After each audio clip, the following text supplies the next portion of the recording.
Powers? Let's find out with fairy tales now. Once upon a time, in the village, there was a very beautiful lady named Lena. Although Lena is the only daughter of the village chief, she's not only unarrogant, but also extremely honest, always enthusiastic to help people around. Therefore, she is always loved by everyone. Lately, for no reason, her small village has suffered a long drought. The land is dry, so food is increasingly scarce. Even though it was customary for her father to go to the temple to ask the goddess to bless the people, this time, there was no change at all. Lena was restless and decided to join her father in praying again. However, when the two just walked in front of the temple gate, suddenly, black clouds came, covering the sky. Not only that, when her father had just set foot in the palace, suddenly, a lightning struck the sky, carrying the bright light and turning her father into a stone statue. Oh no, Dad! Why did this happen? Lena had just finished speaking. Hestia, the goddess of the temple, appeared to her in a proud, serious manner. Huh, don't cry and beg for anything else. It was your father who had committed great contempt for the gods, so you all have to suffer the whole things. Many days ago, when your father came to the temple, he knocked down the spiritual fire that cultivated long ago way too unreservedly. Not only that, he dared to put out my flame with his sword. This is unacceptable, and he has to pay for what he's done. Goddess, please forgive my father and people. My father must have just inadvertently caused it without even knowing its importance. So, please show mercy to my father and the villagers so that they can overcome this long tribulation. They've worked so hard in the sun, used up all their food reserves, and had to travel to many places. Therefore, I also willingly give everything to save him and everyone. Seeing Lena's prayerful sincerity, Hestia's angry face gradually changed.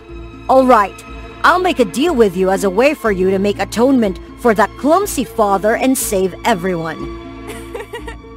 You help me gather the spirits of water, fire, and light, the elements of the fairy forest, so that I may have more magic to cultivate my powers. When you finish the quest, I will spare your father as well as the others. Lena thanked Hestia and went home. She picked up her belongings and took her beloved father's sword and set out. Throughout the difficult road, Lena finally found the gate to the fairy forest. However, the god guarding the gate was determined not to let her through. Please let me get into the forest. I need to find the elemental spirits to help the Hestia goddess restore magic, as well as save the lives of my people and my father. Well, an ordinary person like you can't set foot in this land. Leave! Then the god summoned the sword in his hand and threatened Lena. I'm sorry, sir, but my people and my father are in danger, so I have to be rude to you. So, Lena tried to pull out her father's sword and come up against the attack of the god. Only after seeing Lena's sword, the god was surprised and stopped fighting with her. How do you get this sword? This is the gift I gave to a brave man of great heart who helped the people of this forest. It was my father, but my father was turned into stone after committing unknowingly a sin against the goddess Hestia. I beg you to help me find the 3 spirits in the fairy forest. Turns out you're his descendant. That explained why you are strong, and you can use this divine sword. Alright, I'll let you in. But you should remember that only worthy person of pure purpose and honest heart can gather 3 spirits and have the ultimate source of magic to cultivate. Thank you very much. I got it. Seeing Lena's eyes filled with optimistic and hope, the god immediately took her into the forest, where the 3 spirits were shining brightly. Elemental spirits, I am here for no evil purpose, but to ask for your help to save the innocent people and my poor father. Therefore, may you understand my plea and join me in returning to the small village. The elemental spirits looked towards the divine sword and gradually understood the deep prayer, hurriedly shining brightly on her hand. Lena was very happy thanked the guardian god, and quickly returned. When she arrived at the temple, Lena immediately handed over 3 spirits to the goddess Hestia. However, the goddess did not directly touch the power source, but used a divine bag to carry them. Lena felt a little strange when she saw the 3 spirits gradually change color, but she did not have time to ask anything. Suddenly, there was dark smoke around the temple, and the goddess of fire, Hestia, was in front of her, immediately forming the Demon King. He threw Lena's father to prevent her from ruining the transformation of the spirits.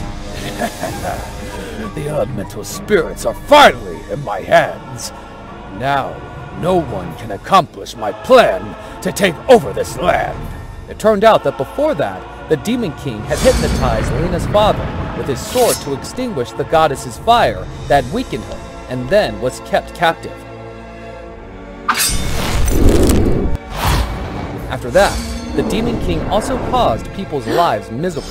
Knowing that Lena was a talented person with an honest heart, he decided to disguise as the goddess Hestia and asked Lena for the 3 elemental spirits from the fairy forest. After possessing 3 spirits in his hand, he immediately disables the magic of them with the magic bag and transforms them into dark magic. Seeing the 3 spirits gradually controlled, Lena took the opportunity and tried to retrieve the bag. Lena embraced the 3 spirits in her arms, but by the moment, they were completely transformed and conquered by the Demon King. Not only that, the Demon King also quickly controlled the elemental spirits to return to him and began to use his power to destroy everyone. Seeing what was going on, Lena was terrified and in pain of not being able to save her father and the people.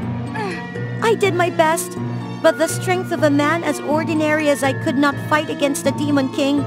I'm so useless. No, Lena, you fought bravely. I'm sure you won't give up so easily. Dad, is that you? Only in response to Lena, there was only silence from the statue, but she was still trying to motivate herself.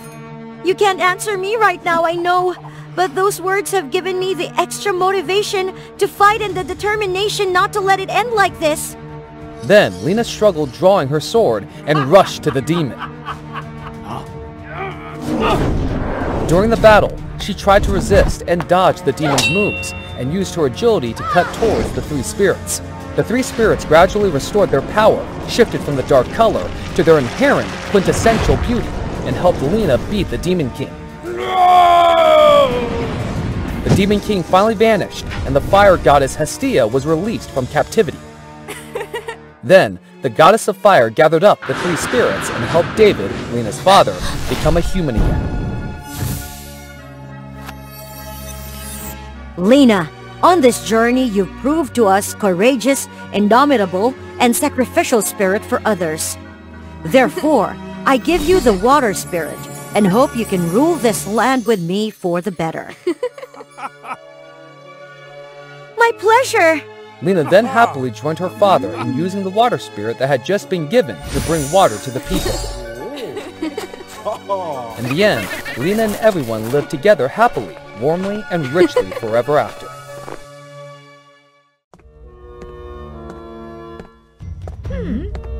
A beautiful dress cannot conceal a selfish soul. And a powerful weapon cannot turn you into a warrior. Huh?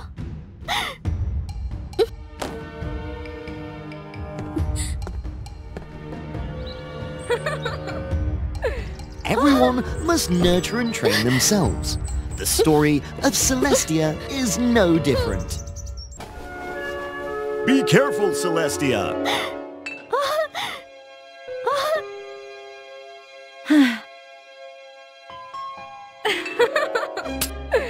Celestia's father was a close servant to the king in the magic castle. Sir Anthony often brought her to the castle to play. Your Majesty, I apologize.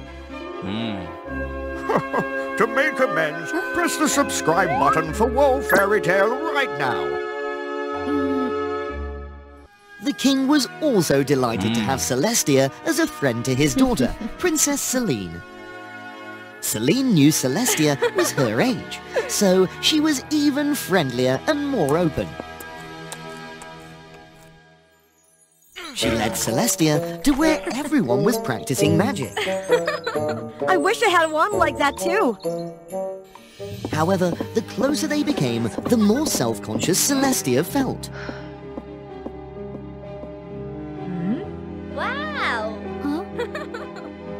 Whenever the servants served Celestia, as per the princess's orders, they often showed disdain. I'm so sorry.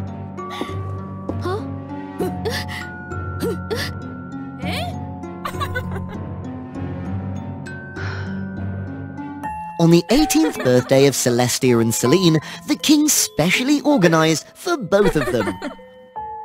Happy birthday, princess! Woohoo!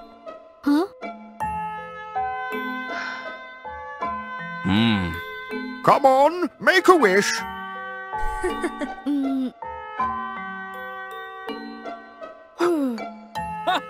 And here is a gift for both of you.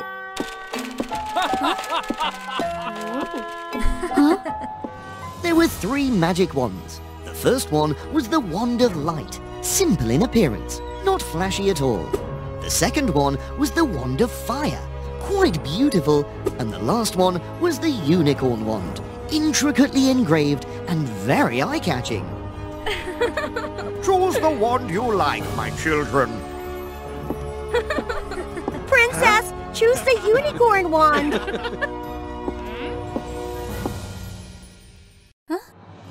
But Celine chose the Wand of Light, the least outstanding of them all. I feel I'm not capable enough to possess the other wands.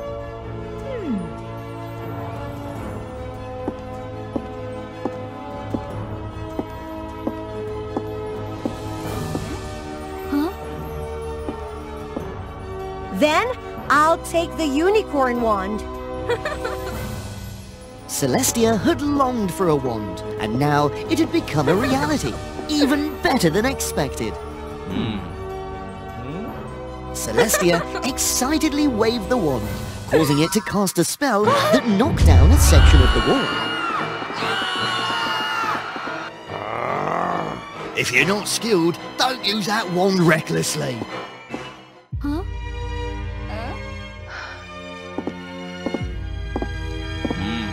Make the wand suitable for you. Don't chase its power, or it will control you. Every day, Celestia went to the magic castle to study and train with Princess Celine.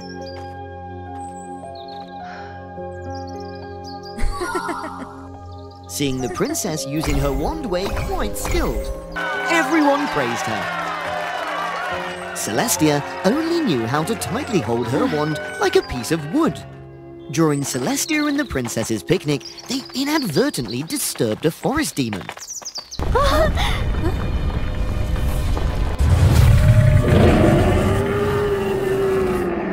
It rushed towards them, as if to devour them all.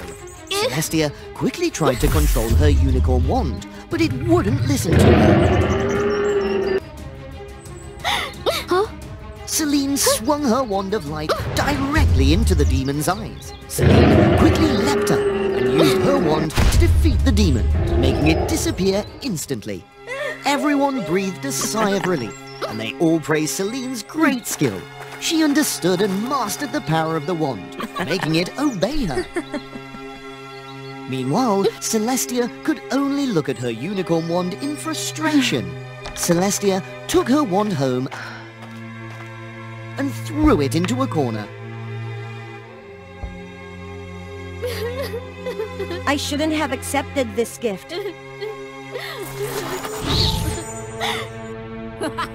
You deserve to be the owner of this wand. She was the spirit of the unicorn wand. Celestia's eyes sparkled as if some invisible power had entered her mind. No one will ever be able to mock me again. First, Celestia decided to transform her poor appearance. She swapped Princess Celine's new dress with her old ugly one.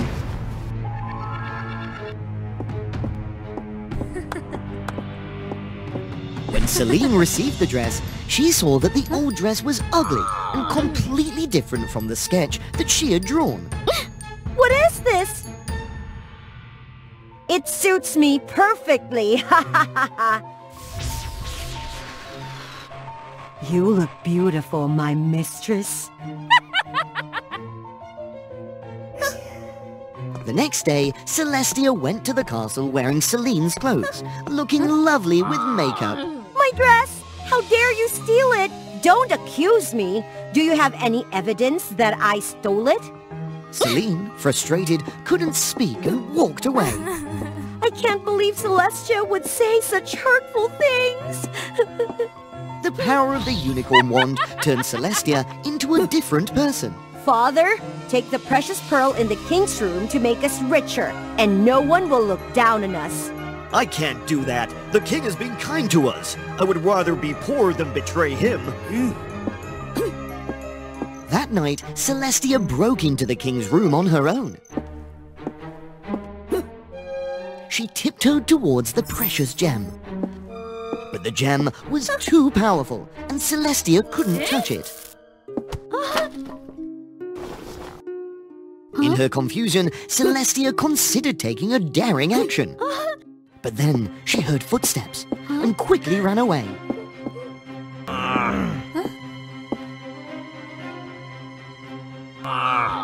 Catch the intruder! No need, I'm fine. Celine felt puzzled, but still had the intention of finding the intruder. I almost harmed the king! You did well. You don't need to blame yourself. The next day, Celestia went to the castle as if nothing had happened.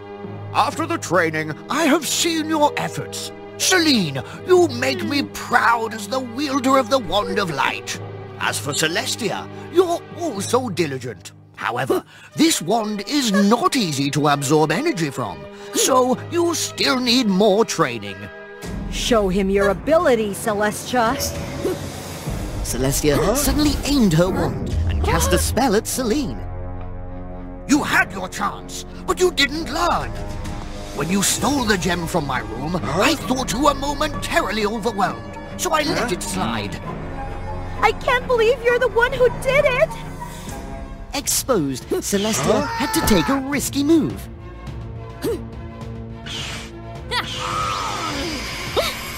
Both wands faced off against each other. Her growing hatred made Celestia succumb to darkness. Celestia pushed her unicorn wand to the limit, causing Celine's wand to break in half. Celestia lost control of herself. She could no longer distinguish right from wrong. Snap out of it, Celestia! Don't lose yourself, my child. Poverty is not a sin.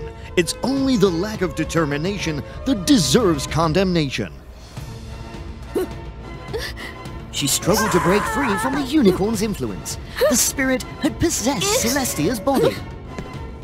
Celestia! Celestia, you were originally a kind-hearted person. Don't let evil tarnish your soul. Celestia recalled the moments of poverty but happiness. Get out of my body! The Unicorn Queen was expelled from Celestia's body. Without me, the wand is useless. I will create power for this wand on my own. Celestia rushed forward to use her wand to defeat the Unicorn Queen.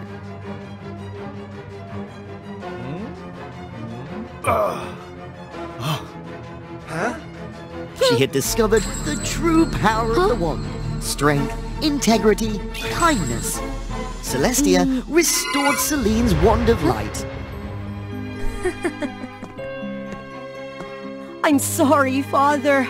I was wrong. Now Now I understand that what truly matters is what suits us and brings real value. I'm sorry, Your Majesty. I was too selfish and shallow. That's a lesson for you. Not everything beautiful on the outside is good, and not everything ugly is useless. It all depends on how we use it. With all misunderstandings resolved, they all lived happily ever after in the magic castle. Once upon a time, there was an era believed to be the golden age of pirates. Most of them shared a common goal. That was the One Piece treasure. Because there was a rumor that One Piece treasure was so grand that it could help its owner rule the world. The most famous pirate crew that time was known as the Straw Hat Pirates. The crew consisted of former infamous pirates who refused to bow to anyone, except for Gold Roger, their great captain. He had an only granddaughter named Nami. He wanted her to become strong so that one day she could take command of his ship. In contrast to his expectation, she was only interested in discovering the strange and mysterious creatures. One day, Gold Roger suddenly experienced a severe abdominal pain. Despite their efforts, the ship's conditions and the available medicine were not enough to cure him. Now, our only hope is to bring the captain to the mainland for treatment. Although very concerned about the ship, but he had no other choice, so he left Nami to take care of the ship during his absence. Just as he had thought, none of the crew members wanted to listen to Nami. They partied and indulged all day, refusing to train, even when she tried to advise them. Things kept going like that, and not a single crew member was sober enough to watch the ship. Even the helmsman was not an exception. Nami had to watch the ship herself while waiting for them to sober up. Suddenly, a pure and clear voice came from nowhere. Having not enough time to understand what was happening, the ship suddenly changed course and entered a foggy area. It's not good. Is that the voice of Sea Witch? That species used their singing to enchant men and make them jump off the ship so they could drain their life force. Nami had no choice but to use ropes to bind them all together. When she had tied up all the crew members, the ship suddenly collided with an underwater rock. The fog gradually cleared, and the creature called Sea Witch appeared right in front of her. Seeing that their singing hadn't worked anymore, they went into a frenzy and attacked the ship. There were too many of them, and Nami knew she couldn't fight them alone. She quickly cut the mainsail, and it fell, covering them all. Unable to escape from the heavy sail, they screamed loudly, creating a really powerful wave. Nami immediately took advantage of it to help the ship out of the underwater rock. The next morning, when waking up and seeing themselves being bound, the crew members were so angry. Nami, did you play tricks on us? If you thought it would make us submit, you're totally wrong. The only reason we haven't thrown you overboard is because you're Gold Roger's granddaughter. Nami, still feeling exhausted, didn't bother explaining anything to them. At that moment, the crew realized they had drifted to a strange island. Let's get out and see what we found. Unbelievable! It's an island that hasn't appeared on the map. It's a new discovered island. Let's flip this island over. Quickly! Hold on! We should be careful because... Ignoring what she said, they excitedly move on to discover the new island. They were greeted by a type of fruit that was extremely attractive and emitted a seductive fragrance. One crew member took the risk to taste a piece of it. After a while, nothing happened. Then they excitedly devoured the rest of the fruit. Suddenly, Nami realized something wrong with this kind of fruit. That kind of fruit? It looks very similar to the fruit of the flower nymph. Huh? No! Everyone stop eating them! However, it's too late. They all turned to look at her. Anyone who had eaten the fruit of the flower nymph was now under its control and being manipulated. Surprisingly, Kaido rushed there to help Nami. This left her greatly surprised, since Kaido was one of the people who had vehemently opposed her taking command. It turned out that Kaido had unintentionally noticed some strange scratches on the ship's side, and with years of experience dealing with sea creatures, he had a hunch that Nami had saved them from the sea witch. What do you want me to do now? Try to find a way to tie them and help me go get the antidote from the flower nymph's core. With his outstanding strength, Kaido just took a little time to control everyone. With her knowledge, Nami quickly found the hiding place of flower nymph. Without a puppeteer to control it, the flower nymph could only weakly resist. But its resistance was nothing compared to Kaido's strength. It was forced to give up the antidote flower. Wait, I think it still has some ambitions. These flower nymphs are very cunning, and they won't surrender that easily. It's all right. She has nothing to resist with. Then Kaido went there to obtain the antidote from the flower's nymph. Unexpectedly, the flower nymph struck with a sharp thorn, poisoning Kaido. He was gradually soaked in the toxic substance and subsequently fell completely under the control of the flower nymph. Nami's strength was insignificant against Kaido, and she was helplessly thrown aside. At that moment, she could do nothing more.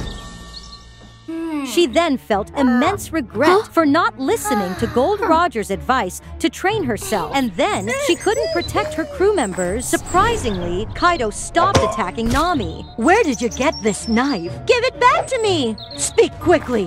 What did you do to Gold Roger? You know my grandfather? You are truly his granddaughter? No wonder you reminded me of him. Did he come with you? He's currently cured on the mainland. What happened between you and my grandfather?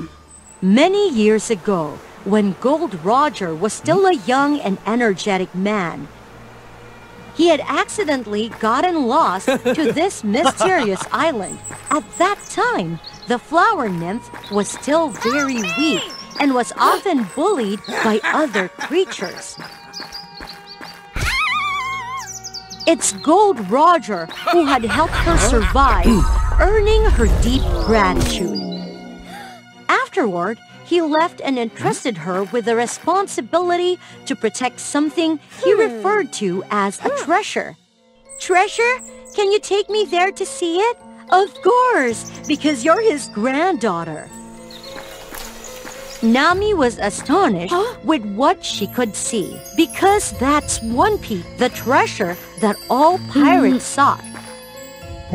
He soon found the One Piece long ago, but why didn't he take it and continue to embark on dangerous adventures? Nami suddenly noticed an empty chest. It's strange.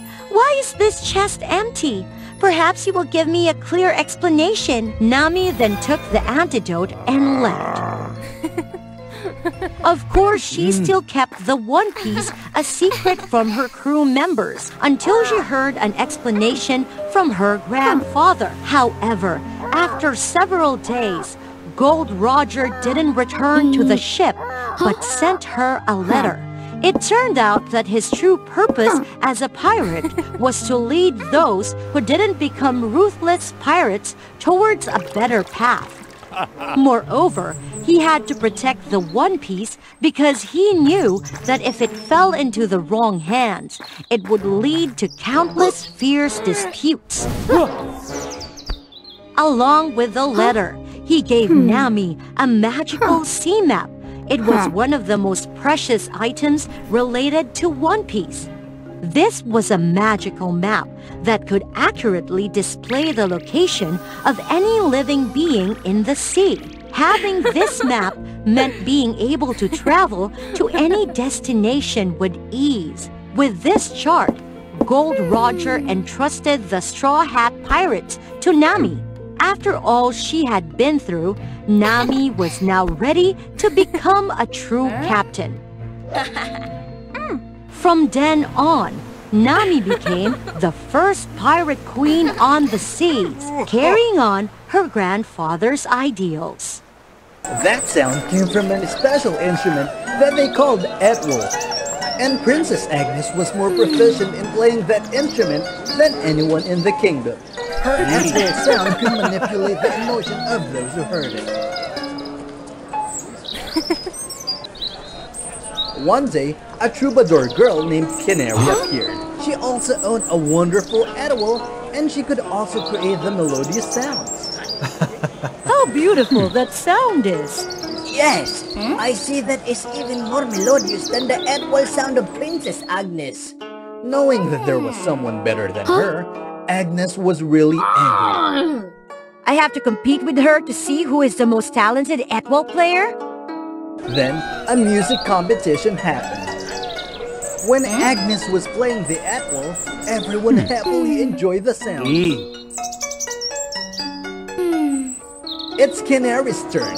Her melody not only made everyone passionate, but also attracted other animals to come and listen to her melody. When the princess played the second melody, everyone was so emotional they started to cry.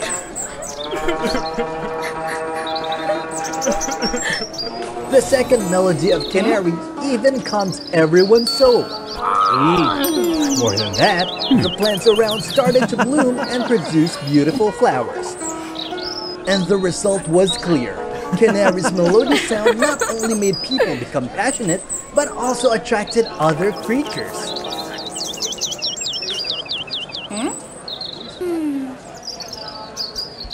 This made the princess really angry.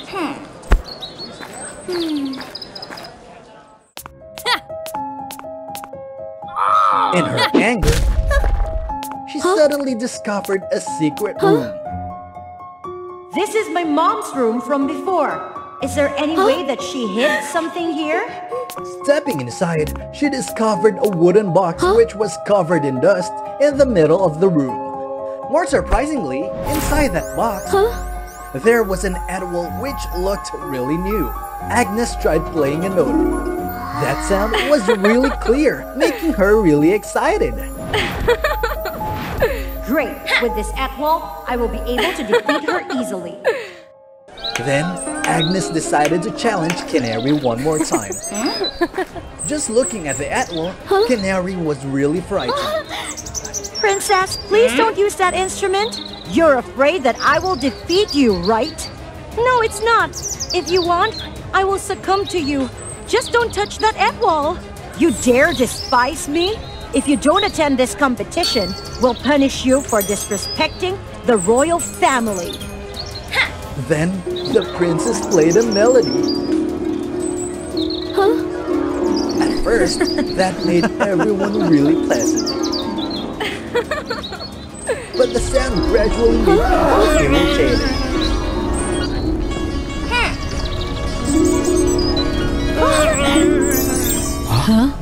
When Agnes stopped playing, everything around was totally destroyed. What happened? That's the Etwol of the devil. Many years ago, their grandmas were the best wizards of the kingdom. For chasing the devils away and bringing the peace for the people, together they created Etwol. The spiritual power of the Etwol was so great that the devil all wanted to own it. One day, a devil somehow snuck into the room where the Etwol had been placed and absorbed it.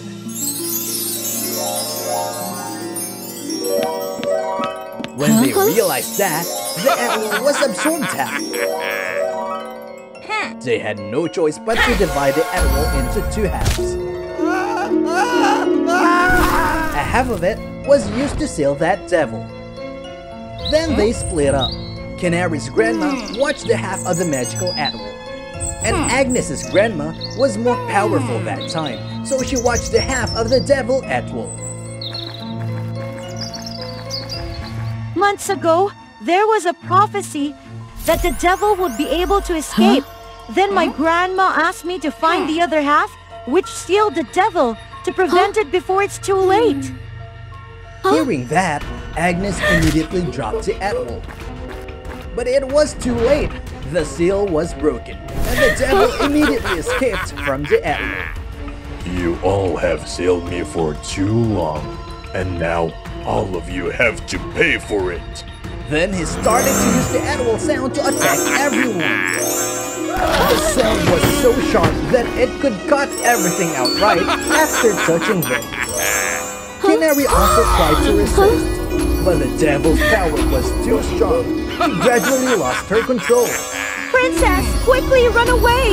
If no one will be able to escape, go find my grandma. She will help you. But how about you? Be quick! I cannot hold it off for long!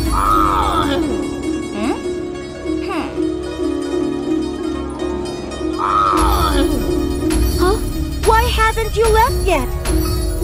I won't go anywhere. This is my fault. I have to face it. Then, the 2 girls together played a stronger melody. After a while, their melody gradually overwhelmed the devil. It gradually separated the devil from the animal, then swallowed him. Canary, we made it! I'm sorry for my arrogance, which caused all of these troubles. It's alright. Everything was also solved by your help. Thank you for not leaving me alone before. Anyway, I think that is also a good thing. Good thing? Yes, because the devil was defeated, and there is no devil at wall anymore. Just keep this at wall and use it to help others. I got it.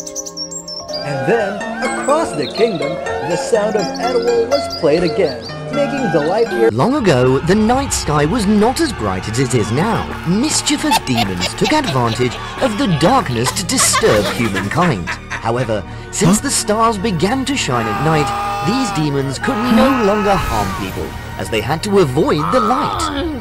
The stars had been guarding the night sky for thousands of years. Stella, a young prince in a certain kingdom, was enchanted by the enchanting night skies. If you don't subscribe to WOA Fairy Tales, how can you admire this enchanting night sky? Stella's room was decorated with stars, and she always dreamed of one day reaching those distant celestial spheres. Stella! Did you skip the royal class again?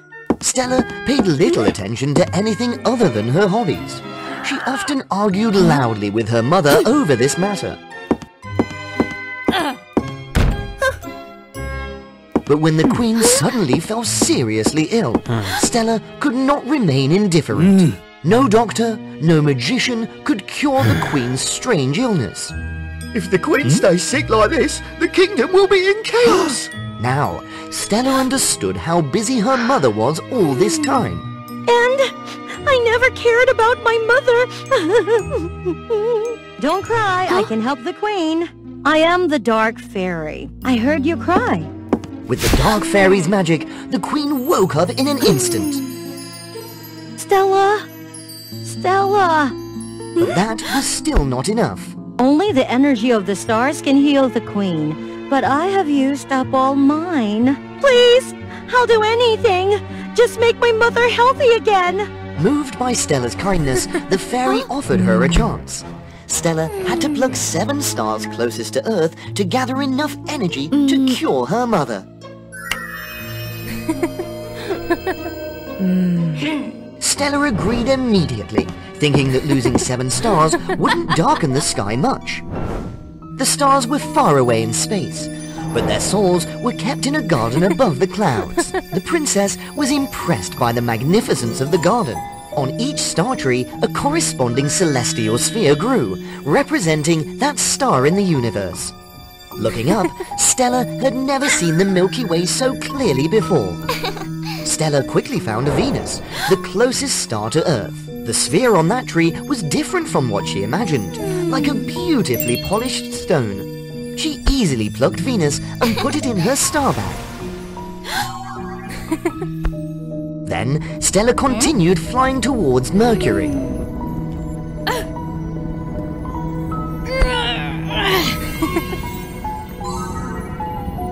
The princess quickly flew away to avoid the intense heat.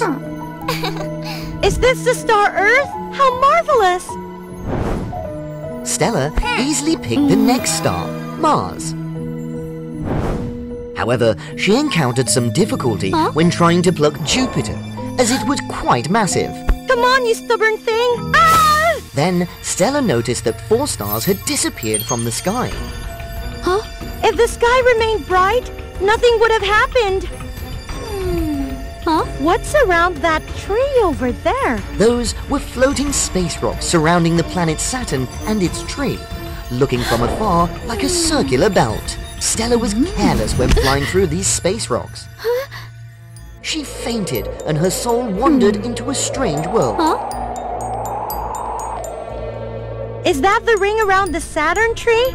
Am I on Saturn? Stella also discovered something dreadful. There were creatures living on Saturn. And not only on this star. 4 stars have disappeared! The people on Mars and Saturn have disappeared too. The Star Theft Princess had no awareness of the consequences of her behaviors. She had probably taken away billions of lives.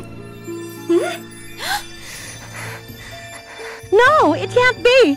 It can't be like this! The Mars star that Stella took was now emitting billions of terrified screams. Stella, the queen is very weak. Have you finished? The princess couldn't stop now. She had gone too far. I'm sorry! I'm sorry! Then, Stella continued to pluck the Uranus. And despite the freezing cold, she plucked the last star, Neptune. And when Stella placed the last star in her bag, the star garden in the sky suddenly turned pitch black. Where are the stars? Where did they all go? You have the 7 stars now. Hurry, Stella. Stella had only one thought in her mind. She had to save her mother.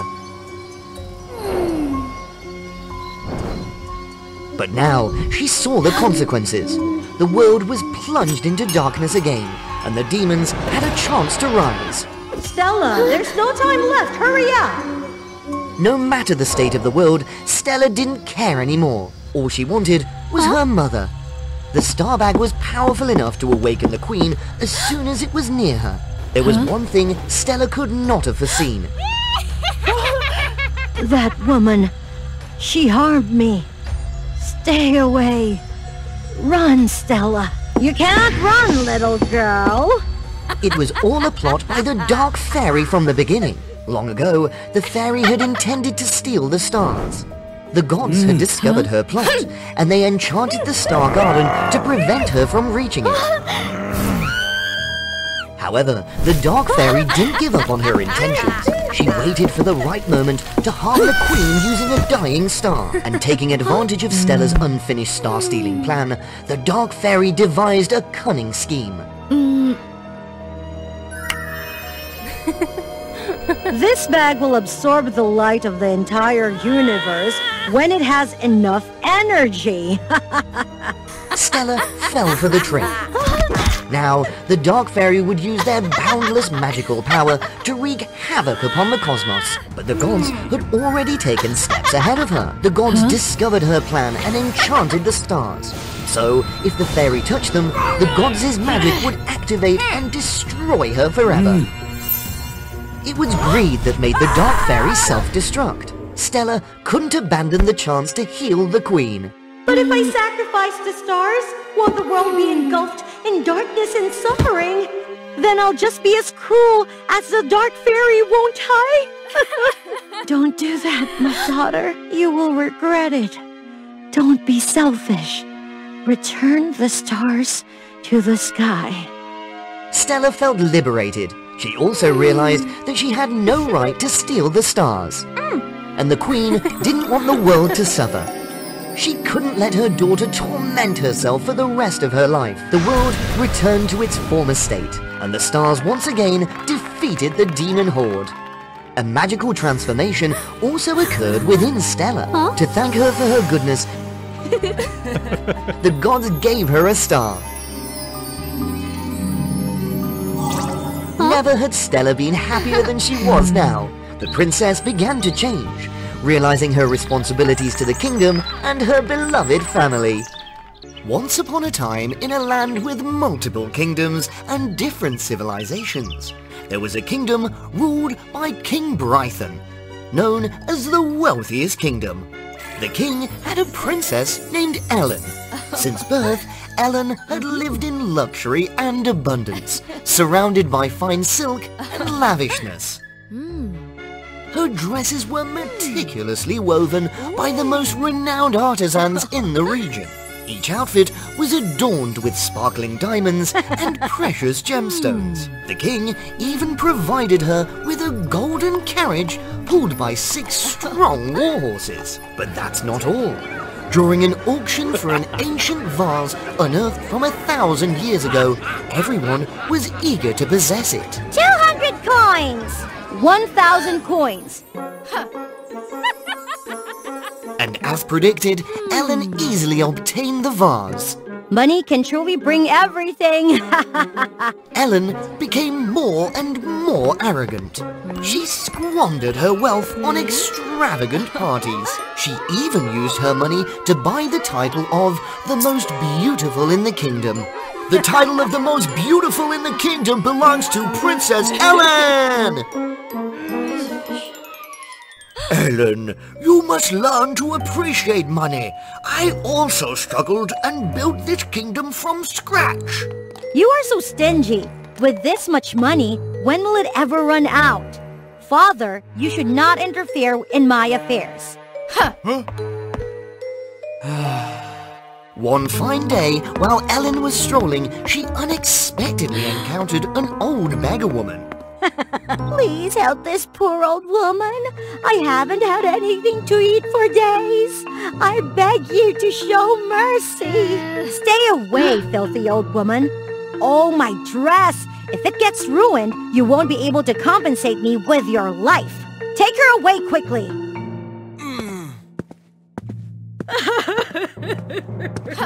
On her way back to the castle, Ellen still seethed with anger over the recent misfortune.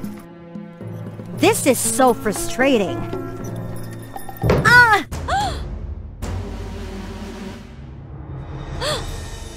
Is anyone here? Help me! I must quickly return to inform Father. Ellen woke up in a damp, low-ceilinged room. A person wearing a cloak approached Ellen. Who are you? What do you want? I am the witch of this kingdom.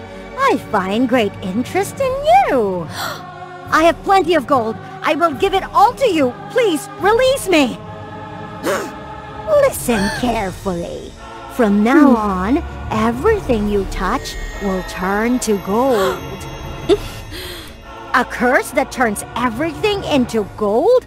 I must thank you for this. Don't rejoice too soon. Your special ability may bring you great suffering. Is this a dream?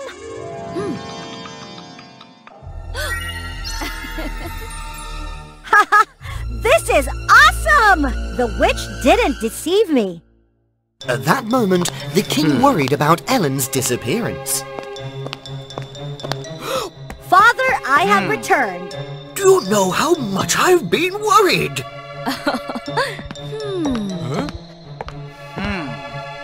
Father, look at this! I can turn everything into gold. What is happening? From now on, Father, don't hinder me from spending, because I can create gold myself. Ellen! Now it's time to eat. Ellen is very hungry now. This is unbearable! I want to eat! Bring me more food here quickly! Ellen started to feel inconvenient with her golden touch. You're useless! She couldn't even participate in her favorite sports. Seeing others free and at ease made Ellen feel even more isolated. The king, concerned about Ellen's condition, summoned the most famous wizards to treat her. As the night fell, Ellen tried to fall asleep. What is happening? The situation was extremely dangerous, but Ellen couldn't abandon her father. These hands still have their power, don't they?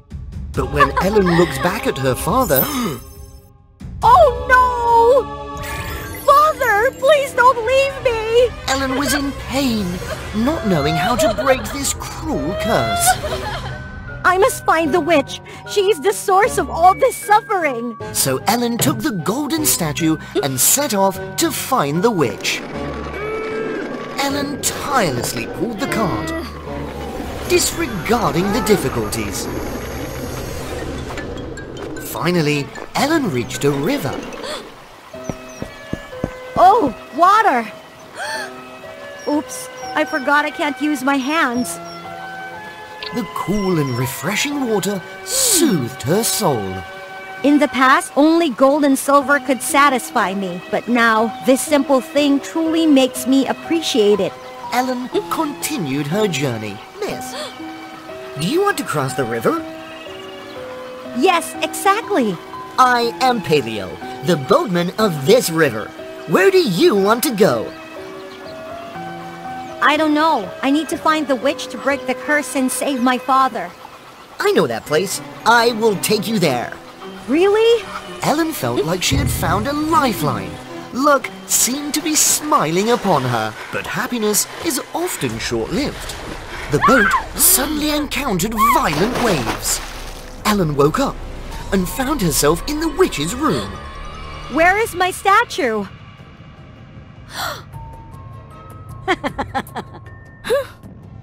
Give it back! Congratulations! You fell into the trap! Ellen couldn't believe that Paleo was actually the witch's henchman. Please, return the statue to me. I'm willing to give up everything. Ellen was puzzled, as this face seemed familiar to her. You are? Yes, I am the beggar woman whom you heartlessly refused to help.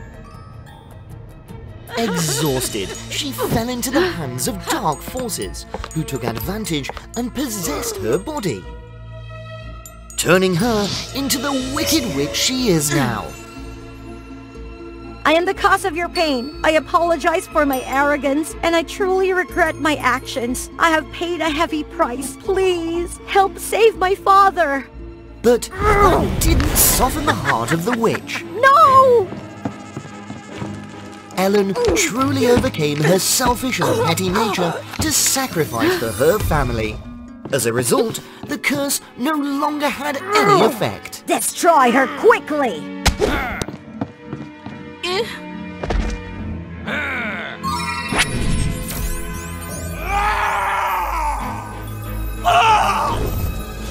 Which then became insane.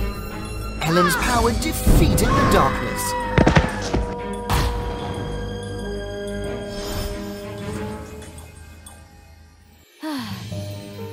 Ellen's power defeated the darkness. I apologize for hurting you. From now on, I will spend the rest of my life caring for and making amends to you. and another miracle occurred. Father, I'm sorry. I'm glad that my daughter finally realizes the true value. From then on, Ellen no longer acted spoiled or wasteful. Instead, she became a princess with a golden heart. When a star fell from the sky, a wish would become reality. Wishes brought smiles of happiness, and they also brought wondrous magic. Yet at times, they could also bring tears. The magical night sky was the home of mystical creatures, and the abode of Stell, the sky mermaid. Stell had a dear friend, a little star named Lumine. Little Lumine wished to descend to the mortal world to grant wishes to people. However, Stell didn't want that. If a star grants wishes to humanity, that star will fade away. It's all right, Stell. Come with me. Despite her worries, Stell agreed to accompany her friend. So Lumine and Stell secretly left the realm of the night sky and descended to the mortal world. To find out what would happen to Stell and Lumine, stay tuned and subscribe to WOA Fairy Tales. Lumine showed Stell the marvelous things a wish could create. A plain girl turning beautiful.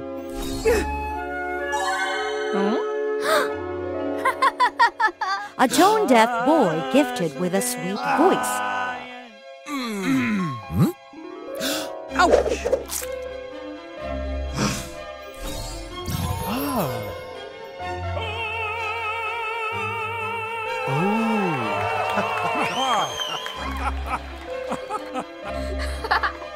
Even if I disappear, I'll be happy for bringing joy to others. To bring wishes to the mortal world, little star Lumine had to participate in the Falling Star Festival.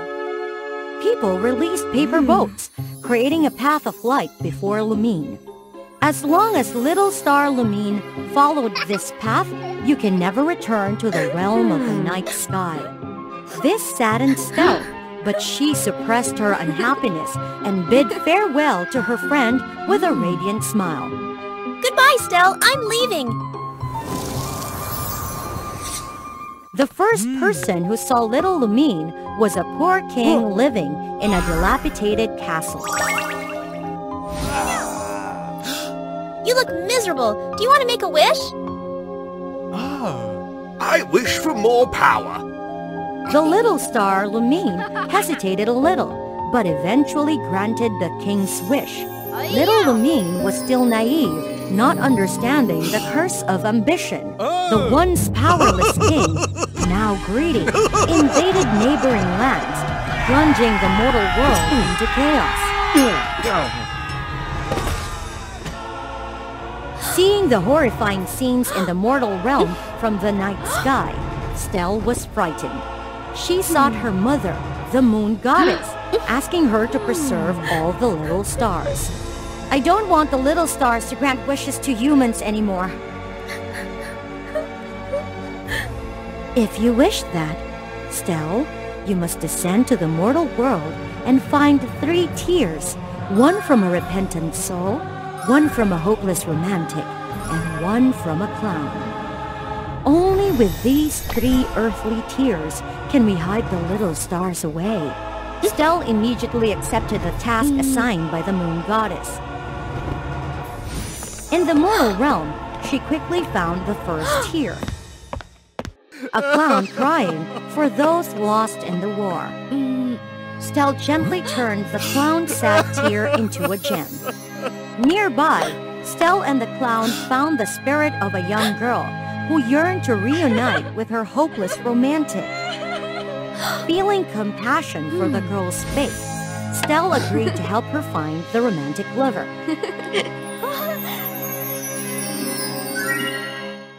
With Stell's help, the hopeless romantic and the young girl reunited, and Stell obtained a tear of happiness. The romantic lover directed Stell to the last tear. Following the direction, Stell found the ruthless king. Inside a room filled with treasures, but devoid of anyone, Stell found the ruthless king in tears. The king's friends had perished in the war he had instigated, leaving him to mourn his lonely fate. Returning to the realm of the night sky, Stell handed the moon goddess the 3 tears.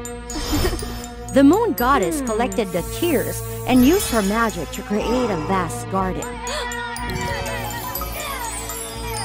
If you continue to grant wishes freely, malevolent forces will exploit your goodwill.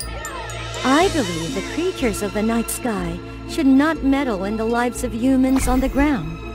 Hearing their convincing words, the little stars reluctantly entered the star garden.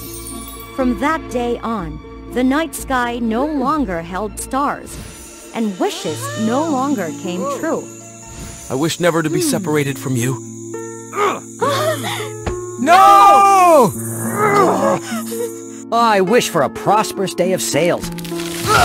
Why is it like this? I wish for my mother's recovery. Inside the star garden, the little star friends felt anxious, restless.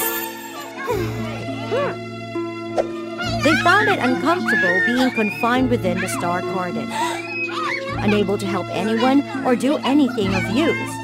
The little stars couldn't escape either, because Stell always kept a watchful eye on them. Stell, please release us! Yeah, my friend Stell, let us go! I'm only thinking of your well-being. I don't want your wishes to become meaningless. But if no wishes come true, our existence is also meaningless. How can I change Stell's mind now?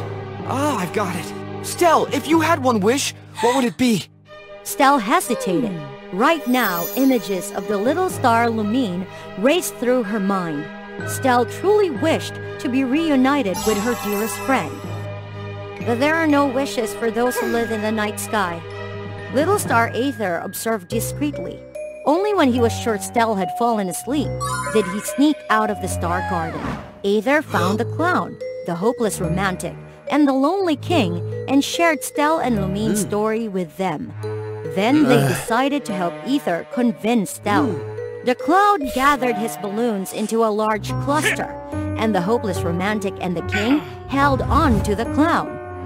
Following Aether's guidance, they ascended to the realm of the night sky. The moon goddess was waiting, leading the 3 men into the star garden.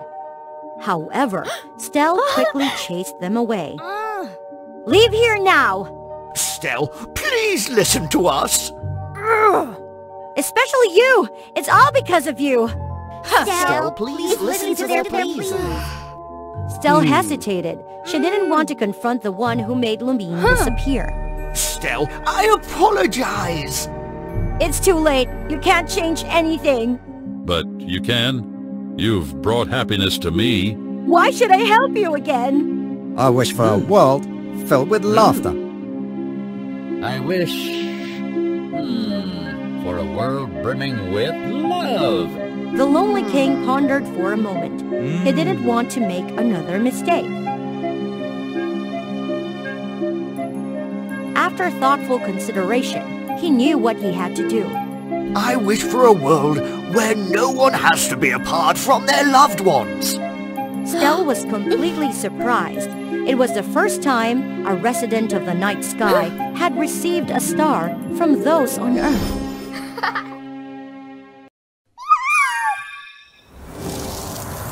Even if I disappear, I'll be happy for bringing joy to others.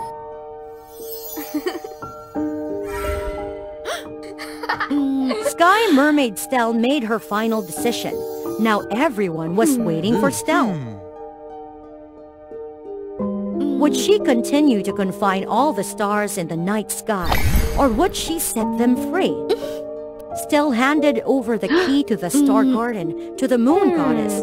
Her decision delighted the moon goddess, who used her magic to make the star garden disappear. This brought immense joy to everyone.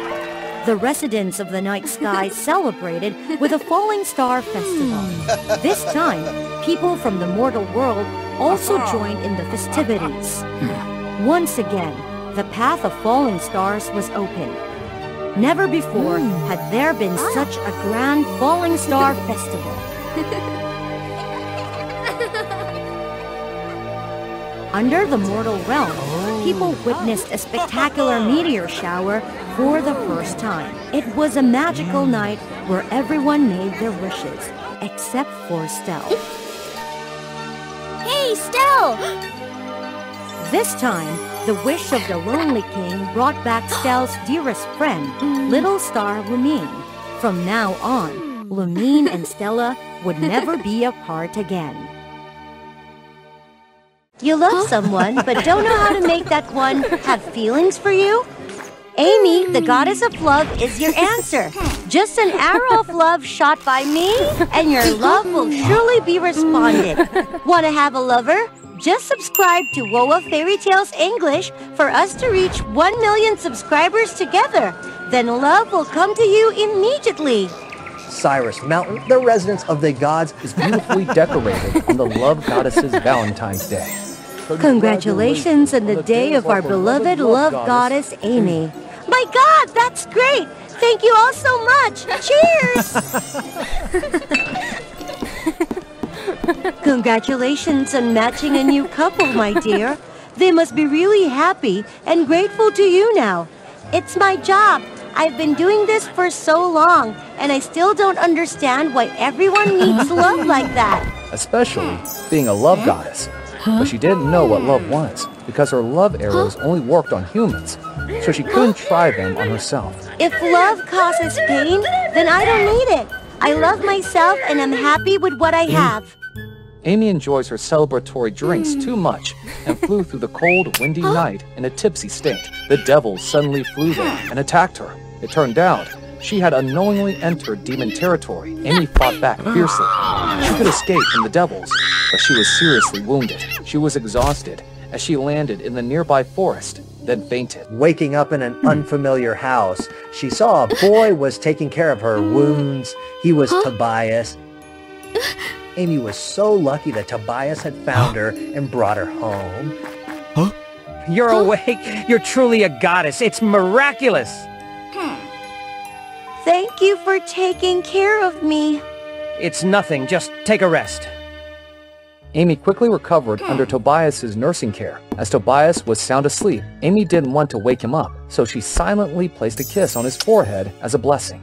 From now on, I will protect you, Tobias. Time went by, and Amy continued to watch over Tobias. He became a matured and friendly man who was loved by everyone, especially the girl.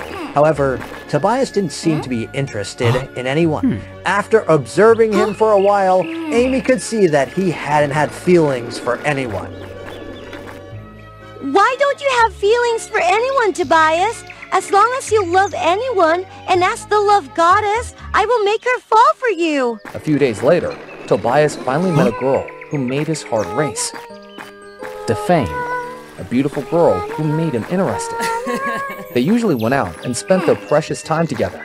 Beautiful Defane, could we meet at the forest where we first met tomorrow? I have something to tell you. You're making me curious, but I trust you. Let's meet there tomorrow. Thank you so much. Immediately after saying goodbye to Defane, Tobias bought the freshest bouquet and the most luxurious gift in the village. Hope that Defane will love this gift and accept my love. Oh, my beautiful Defane. Far above on the clouds, the love goddess Amy was always watching and witnessing it all. Finally, this day has come. In the name of the love goddess, I will help you win the heart of that beautiful lady. The next day, Amy watched from a distance as Tobias and Defane in the forest. They lovingly looked at each other. Defane, Defane, your singing voice and beauty are like those of a goddess, and I really love them. Will you be my girlfriend? Amy casted a spell on her love arrow and shot an arrow towards Defane. Strangely, after being hit by the arrow, Defane showed no signs of falling in love with Tobias. Tobias, I appreciate your love, but just wait for my answer. Then Defane headed into the forest, leaving Tobias deep in thought and feeling down. Why didn't my love arrow work?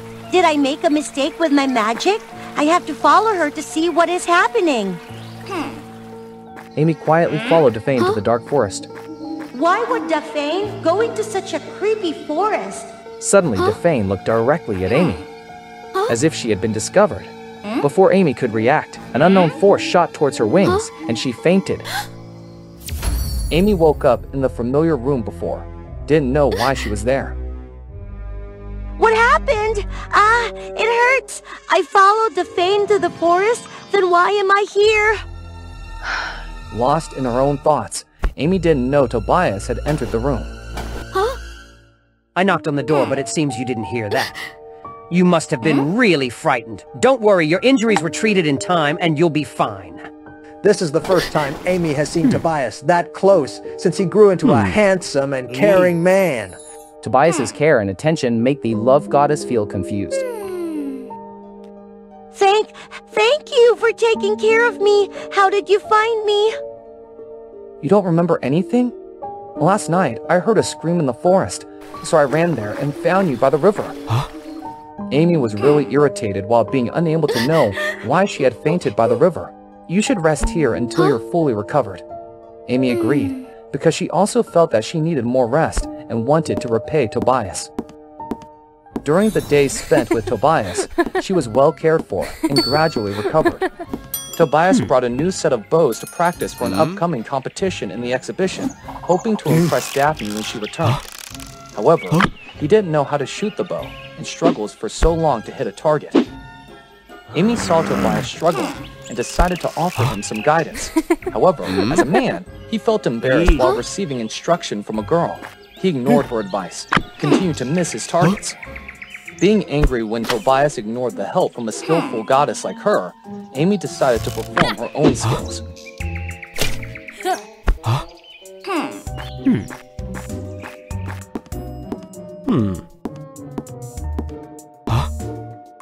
I'm sorry for this afternoon.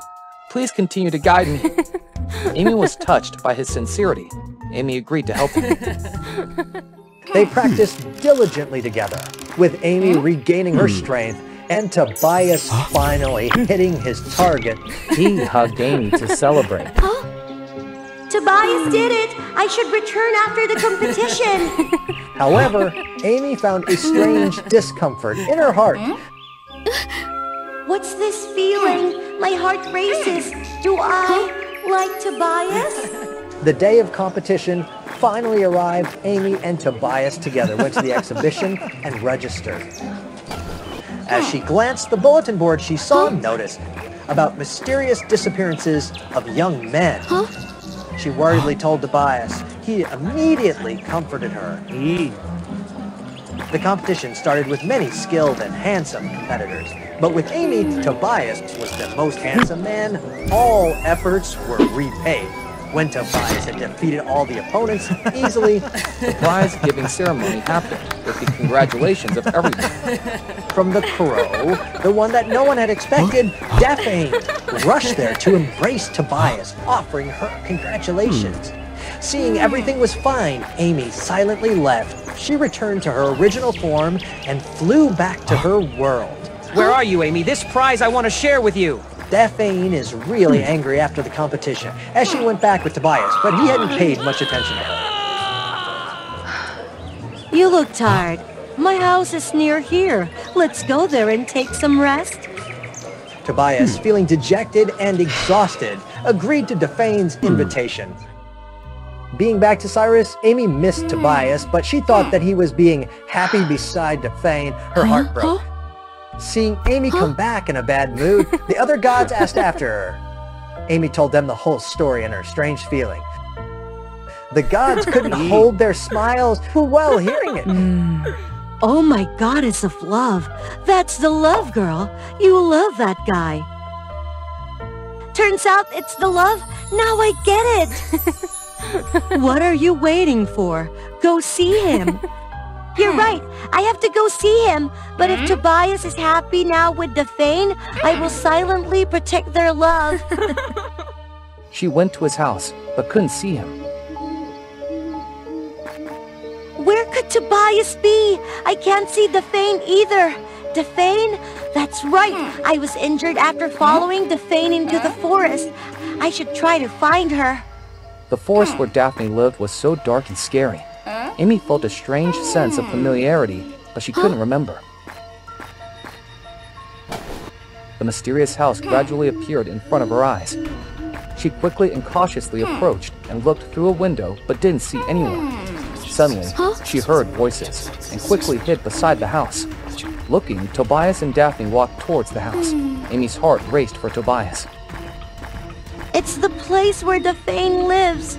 They're truly happy. Suddenly, Daphne used her magic, making Tobias faint. Seeing that, Amy shot an arrow towards Daphne, but she quickly dodged it. Daphne turned back to her witch form. Amy was so astonished that all of her memories came back. Daphne was a witch who used her voice to attract young men and absorb their life force to maintain her power. She's not human. That's why Amy's love arrow hadn't worked on her. That time, Daphne felt the arrow. Then she made up a reason to leave.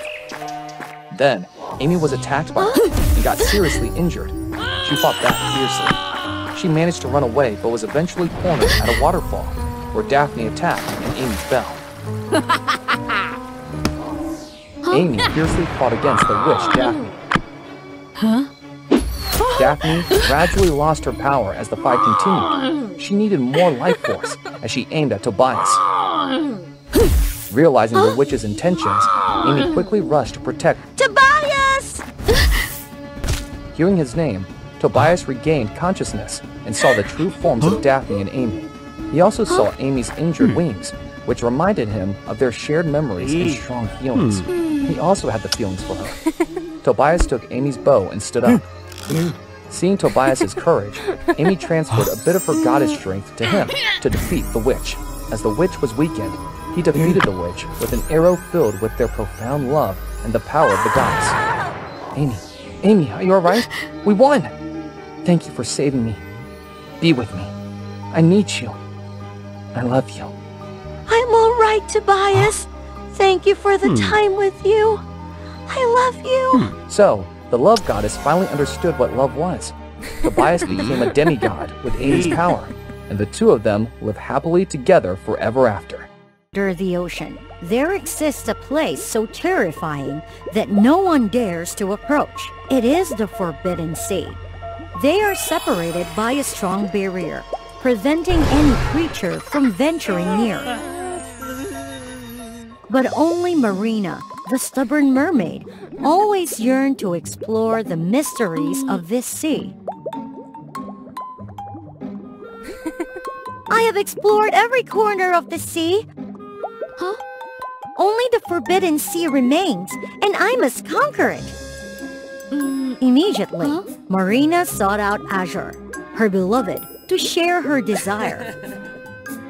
Azure, I am very curious about the Forbidden Sea. What do you think if we explore it together? But it's very dangerous there. Many creatures have entered on their own and never returned. If you say so, then I will go alone. Huh? No, I am your love. I will go with you. Both of them swam tirelessly day and night, and finally reached the barrier. Marina couldn't wait any longer and swiftly approached it. Carefully, Marina slowly reached out and touched the barrier. Marina, leave this place before it's too late! Be quiet! Marina looked at the barrier and summoned the energy of the sea. Marina cast a spell at the barrier, instantly breaking it. Marina and Azure easily swam deep into the depths, to the very bottom of the ocean. I am about to become the first to set foot in the Forbidden Sea! Suddenly a sound echoed, causing the ocean to churn. Release it! Azure quickly pulled Marina away from the monster. When capturing Azure, the octopus sprayed poison on him. Marina slowly regained consciousness, shocked to see the octopus disappear, leaving only Azure lying still. Marina hurriedly went to Azure's side and carried him out of the Forbidden Sea. In a safe place, Marina couldn't help but feel the pain of seeing her loved one in danger. I'm sorry. It's all because of me. Wake up. Wake up, Azure. Suddenly, the god of death, Hades, appeared. He is the one who governs and collects the souls that have passed away in this sea. Azure, come here. Hades immediately trapped Azure's soul in a container. Please don't take him! Everything is my fault! Give me a chance to save him! Even if it means trading my own life, I will accept it! Resurrecting the dead is difficult unless you gather 1,000 souls! I can do it, please! Give it to me! So Marina became the servant of the god of death. Hades gave Marina a sharp scythe, a tool for collecting souls. Now you look more like the god of death! Marina began her journey to collect the souls. While she was traveling, she came across a sunken ship. They might have run out of oxygen, making it difficult for them to escape the obstacles. Marina forgot her task of collecting souls to resurrect Azure. Suddenly, Marina remembered. No! I'm sorry! I have no other choice! So she got what she wanted. But in Marina's heart, she carried the weight of guilt and remorse. Marina continued to carry the scythe to collect souls. She swam through colorful coral reefs. Unconsciously, Marina thought of Azure. Now Azure is just a lifeless body. I can't leave him like this. What am I doing? I disgust myself. But for Azure, I will never give up. To collect 1,000 souls takes a lot of time. I have to speed up to meet Azure again. My chance has come.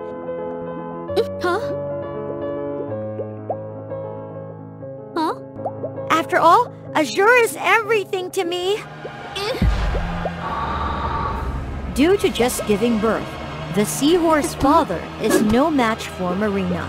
But the seahorse father doesn't give up and uses his last strength to save his offspring.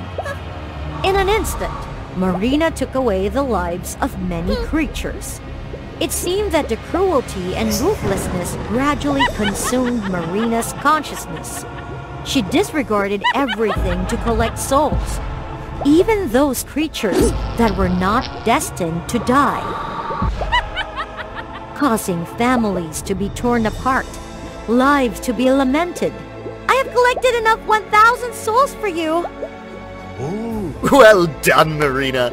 You're more resourceful than I thought. I have completed the mission. Please resurrect Azure. All right, then. Strangely, after being resurrected, Azure suddenly became completely different. What have you done?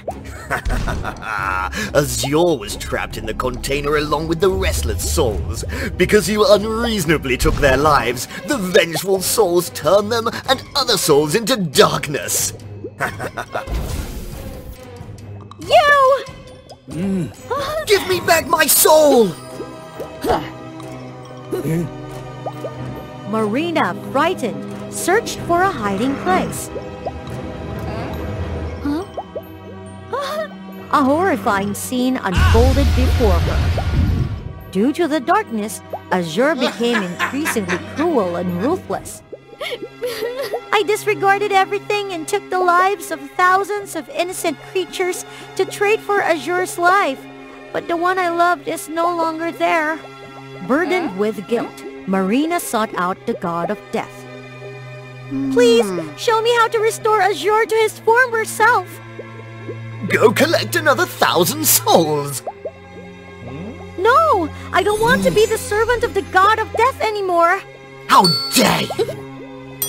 I would rather be a normal mermaid than be your servant and be corrupted to do evil! If you give up the power of the god of death, then Azure will easily defeat you.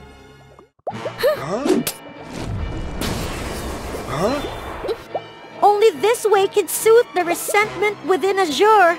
No!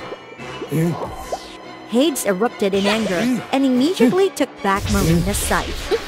With no weapon left, Marina lost her form and the power of the god of death. You will pay for this betrayal!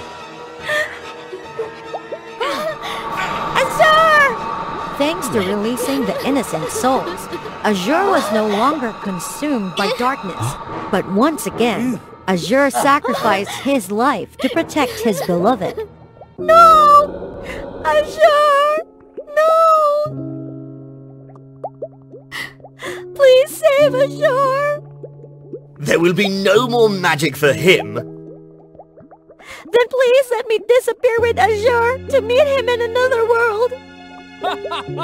That's too easy for you. Your punishment is to live alone in this world. You will repent for your mistakes, and only when you have served enough time will you be reunited with your loved ones. Marina realized that taking the lives of innocent beings for her own gain was selfishness, not love. And changing the laws of nature, resurrecting the dead is impossible. In conclusion, destiny always cannot be easily altered. After that great loss, Marina worked diligently day and night, helping others, hoping to redeem the mistakes she had made. Marina believed that in another world, Azure would find solace in seeing her efforts. Today's story ends here. Please subscribe to WOA Fairy Tale for more wonderful and touching stories. Once upon a time, in a beautiful kingdom, there were two twin princesses named Mona and Lisa. They were known for being extremely beautiful, gentle, innocent, and immature. In the eyes of everyone, the two of them were like white swans, beautiful and flawless. Oh, our princesses, how lovely they are. One day, the king organized the 20-year-old's birthday celebration for two princesses, Mona and Lisa. There were many wealthy men, as well as nobles, appeared to introduce themselves, and they hoped to catch the two princesses' eyes. Among them, there was an elegant young man named Sully, who took the initiative to talk to Princess Mona. It's my honor to meet you, Princess Mona. My pleasure, and you are? Your Highness, I am Sully, a noble from Bala. I'm so fortunate to have the opportunity to attend your birthday. I really appreciate your attendance at my party. What an honor! Princess Mona, your smile is so beautiful, shining like a sun. It will be the most meaningful thanked gift in my life if I can be with you and see that smile every day. You're exaggerating! I'm just a little princess. Mona, do you know that there is a royal family member kidnapped case in the neighboring country? I knew it! Princess Liam is a good friend. Poor him. But why are you bringing this up? Don't worry. If you have me by your side, that will never happen to you. Thank you, but... I heard rumors that the Moonlight Knight was the one who kidnapped Prince Liam. With such an evil sly, I am sure that I will be able to defeat him. Sir, where did you hear the rumor? I don't think the Moonlight Knight would do such a terrible thing. For me, those who rob people, no matter what they rob, from the rich or poor, they are always crimes. They are all pathetic losers. Realizing her sister was in need of help, her older sister, Princess Lisa, immediately understood and freed her sister from this awkward situation. Oh no! Oh, I'm sorry for interrupting, but I'll have to take her to change clothes. Please forgive me. No worries. Take your time. I can wait. After returning to their private room, the two princesses, Mona and Lisa, returned to their true self. It's so frustrating. He said the Moonlight Knight was nothing more than ordinary bandits. He even blamed us for kidnapping Liam. What does he know about the Moonlight Knights? He even asked to stand up for me. Where does he get such confidence? What can someone who brags about his family background and unimaginable powers do when he meets the Moonlight Knight? I really want to see his face when he finds out who we are. He dared to smear us. Those who are prejudiced against Moonlight Knight are definitely bad guys. Of course, the Moonlight Knights have always acted in good faith, helping the poor people. It is unacceptable to hear his words. I have to teach him a lesson. It's showtime. Going back to the party room, Sully was still the one who was the fastest to approach the two princesses. However, he did not know that he was in the sights of two naughty princesses. Mona chose a beautiful cream cake, but accidentally or intentionally, the cake fell to the ground. Please, princess, let me handle this. Just waiting for that, Princess Lisa just pushed a little bit. The young man immediately paid for what he had said. Oh my god! Oh no! Princess, you two... We are so sorry! It's my fault. I'm so sorry. But, well, that's okay. I don't blame you two. Excuse me, princess. I'll probably have to leave first for today's party. If you need compensation for the shirt, please leave a message for us. We will pay for it. Princess Mona, you don't need to do that. Forgive me, I have to leave. With such a smooth plan, it was not easy for someone like Sully to realize that he had been plotted by two princesses. We nailed it! The two princesses suddenly found a very mysterious message. Tonight in the forest, the eastern wooden house. 200,000 gold coins. Confidential transactions. No delay. Why do words seem so dangerous? Where did this thing come from? The two princesses did not take long to guess the owner of this message. Sully! I begin to have a bad feeling about what's going to happen tonight. How can those who think badly of the Moonlight Knight be good? So the Moonlight Knights have to figure it out carefully. Any carelessness and regret are not allowed. That's what I mean! The Moonlight Knight went to the appointed place before the time indicated on the piece of paper, and she discovered a wooden house in the pine forest. The Moonlight Knight saw a delinquent sitting in front of the house, and he was dozing off. She approached the wooden house and discovered that there was a person inside with a cloth sack covering his head and tied to a chair. The knight sneaked in and opened the cloth sack to discover that the person was Prince Liam, who was kidnapped in the neighboring country. Liam, are you Liam? Help! He is the real Liam. They kidnapped him. At this moment, a cage collapsed, trapping the two inside. It turned out that this place had set up a trap waiting for her to arrive. In an instant, a few rough guys appeared, including the handsome and elegant Sully.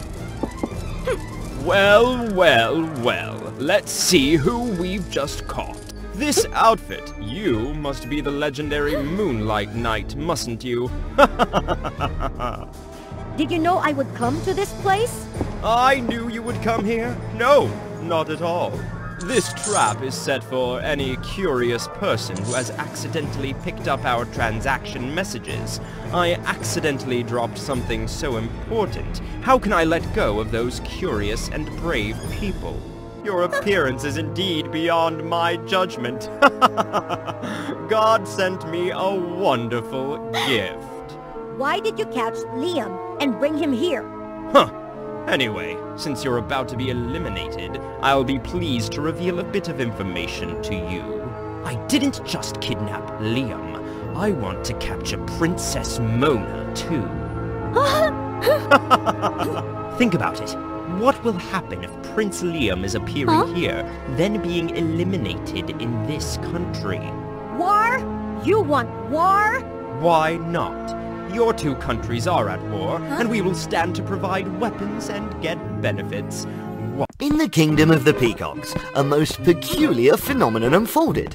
The twin sisters, Melody and Umbra, shared not a single similarity. Melody, the elder sister, was exceptionally beautiful, her tail adorned with the radiant hues of 7 colors.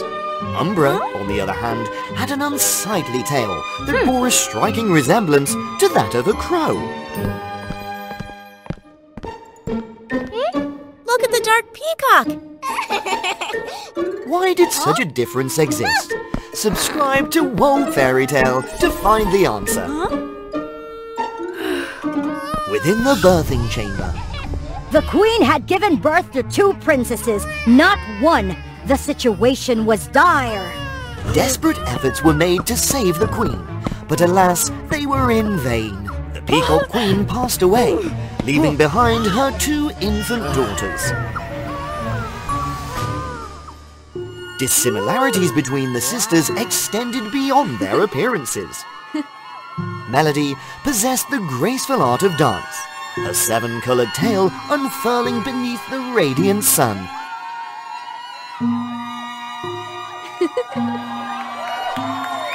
Conversely, Umbra was known for her clumsiness, awkwardness, and an unfortunate knack for causing trouble.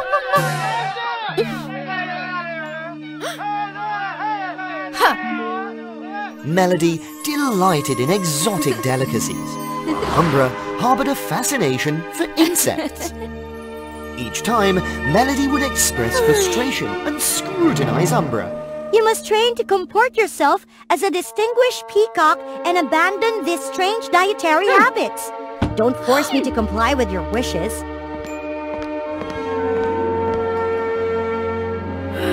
I only wish to spare you from being looked down upon by others. As a grand festival approached, tradition dictated that the peacock who danced most beautifully would be chosen to perform before the divine goddess, receiving her blessings and power. That person would become even more talented and powerful. This year, I must dance before the goddess once again! Melody confidently proclaimed, trusting her abilities and neglecting practice. Try harder, Umbra. You must put in 100-fold effort to have a chance. After rigorous training, Umbra returned to her chamber. Who are you? Why were you in my room? I was Ravenna, the queen of the Crow clan, your mother, Umbra.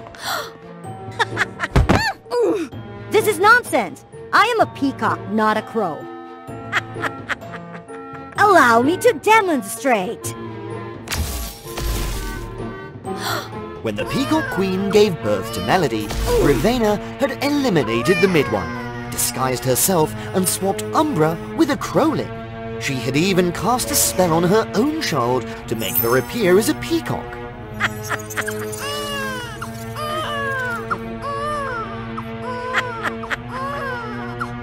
She herself was the one who spread the rumor that the queen had given birth to 2 princesses. Thanks to you, I could now carry out my revenge plan!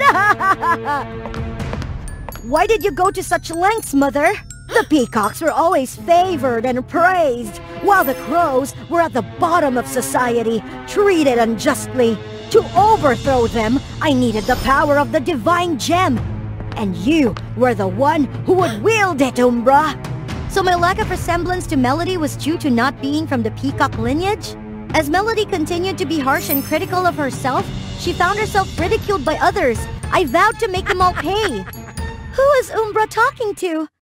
Umbra! It's late. Go to bed quickly so you regain for the competition. Stop standing there babbling. I must become the most beautiful dancer.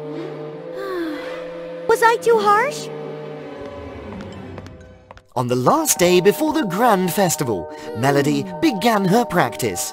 She noticed Umbra in the distance, secretly observing her. Umbra, don't hide. Come out. Anyway, I was the chosen one. But to make you completely admit it, we better compete against each other. Fine, let's see. Melody began her first dance steps. Strangely, her legs felt stiff, no longer as agile and graceful as before. Melody fell and tried coming back to the dance, but her body no longer obeyed her commands. She had been too overconfident and negligent in her training. It was Umbra's turn, and she glided gracefully across the ground like a gentle breeze. Umbra had improved a lot. However, Melody's elation turned to shock as everyone cheered for Umbra. They believed Umbra was the chosen one for the performance, while Melody was seen as inferior. This feeling was terrible. I used to employ this negative approach in the past, hoping that she would improve, but unintentionally, it made Umbra feel pitiful beyond measure. I'm sorry. I had been too harsh on you, only wanting you to be strong. Umbra, forgive me. Umbra saw her elder sister in a pitiable state. She wiped away Melody's tears, also realized that her revenge mission was not complete. The night of the festival arrived as predicted, and true to the forecast, Umbra was chosen to perform before the divine gem. She gazed at the gem, her eyes as if wanting to devour it. Umbra began to dance.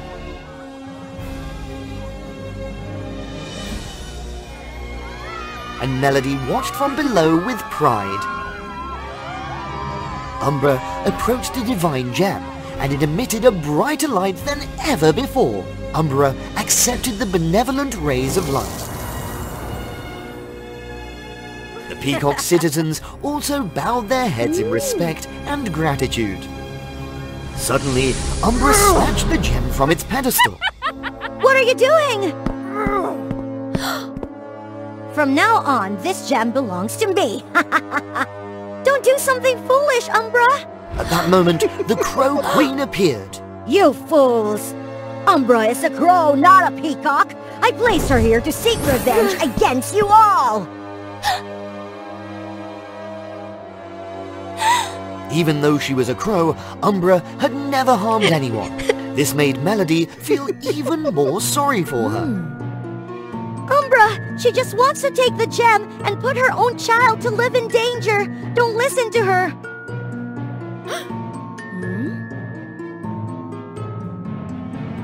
Get out of here! Melody immediately chased after her. Stop! If you know what's good for you, don't stand in my way. I don't need anything. Just please don't take my only sister away.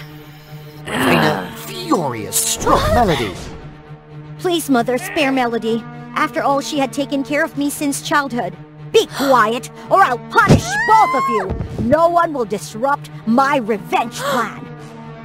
Umbra felt disappointed at her mother, who had been distant for so long, proved to be exceedingly cruel and ruthless, resorting to any means to achieve her goals. No, this gem belongs to the peacocks. Raina grew even more furious and cast a spell towards Umbra. Melody quickly unfurled her peacock tail to shield her sister. Her peacock tail acted as a sturdy barrier, deflecting the reverse spell back towards Raveena. Raveena was thrown back into a tree and fell unconscious. Melody's once bright tail was now tattered. Thank you for saving me, sister. No matter what happened, you were always a member of the Peacock clan. Both of them returned the gem to its original position. As for Raveena, she was imprisoned in the darkest dungeon, paying for the mistakes she had made. Upon a time. Ah! No, no! What is it? Oh my, it's taking me away! It's okay. It can't see me. Ah! What kind of place is this? Where are you going, weirdo? Subscribe to the WOA Fairy Tales channel. Leave me alone! Sandy! Mom! It's Mom! Are you really here? No, your mother is no longer here. Look there. Huh? No! No! It can't be! Mom! This is Sandy, a girl haunted by nightmares every night. Sandy, why haven't you woken up yet? Do you know that? I know! Sandy's nightmares originate from real life. Her mother passed away a long time ago, and our little girl couldn't reconcile with her father. Sandy's life at school wasn't any better. She was often teased by her friends. Gradually, Sandy became isolated, self-conscious, and doubtful of herself. Where did you put your eyes and nose, you weirdo? Sandy's life became burdened, both in reality and in her nightmares, and it seemed like it would continue forever if it weren't for that fateful day. A royal messenger came to Sandy's school to announce a royal dance competition. Having a natural talent for dancing, this was an opportunity for Sandy to break free from her insecurities. Unfortunately, Sandy was too timid to seize the opportunity. Well, look at what our weirdo's planning to do, everyone! The girl allowed herself to be consumed by embarrassment and doubt, taking over her mind. That night, as usual, Sandy was bound to encounter a nightmare, but not this time. Wake up, little girl, wake up! Sandy had a strange dream she had never experienced before. Where am I? And who are you? This is the dream world, and I am Baku, the dream eater. I have devoured all of your nightmares. Reality influences dreams, and people create their own dreams. That's why you often have nightmares. So I want to give you a gift. The artifact that Sandy held was the Sandbag of Dreams. It granted people the ability to modify dreams according to their desires, with the only limitation being their imagination. Now, Sandy could create beautiful things in her dreams, in stark contrast to her daytime life filled with sadness. Just throw a handful of sand, think about what you want, and all the worries will vanish.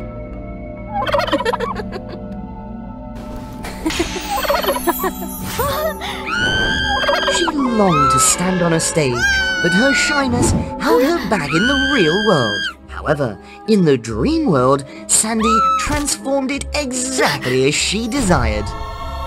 She became a beautiful princess in the kingdom of swans, and she had to perform in the dance competition before the whole kingdom. In the audience, Sandy recognized familiar faces. Unlike in real life, they cheered enthusiastically for Sandy, giving her the confidence she had never felt during the day. As if fueled by newfound strength, Sandy performed graceful dance moves that had been hidden due to the shyness and self-doubt. It had been a long time since Sandy felt such happiness. She easily captivated everyone with her innate talent. Wake up, Sandy! It's morning! However, this was just a dream, and Sandy couldn't immerse herself in it forever. It's the sandbag! The Baku was real! Sandy couldn't help but be excited about tonight's dream. But her excitement was quickly overshadowed by fatigue from the moment she woke up. And Sandy felt even worse when... What are you going to perform? A bookworm's dance? Insecure from being teased by her friends, Sandy yearned for happiness in her fantasies. That night, she once again used the gift given by Baku. Don't worry, tiredness is just a side effect. It will disappear quickly. But it always ends up the same. No matter how I dream, my friends in the real world are still the same.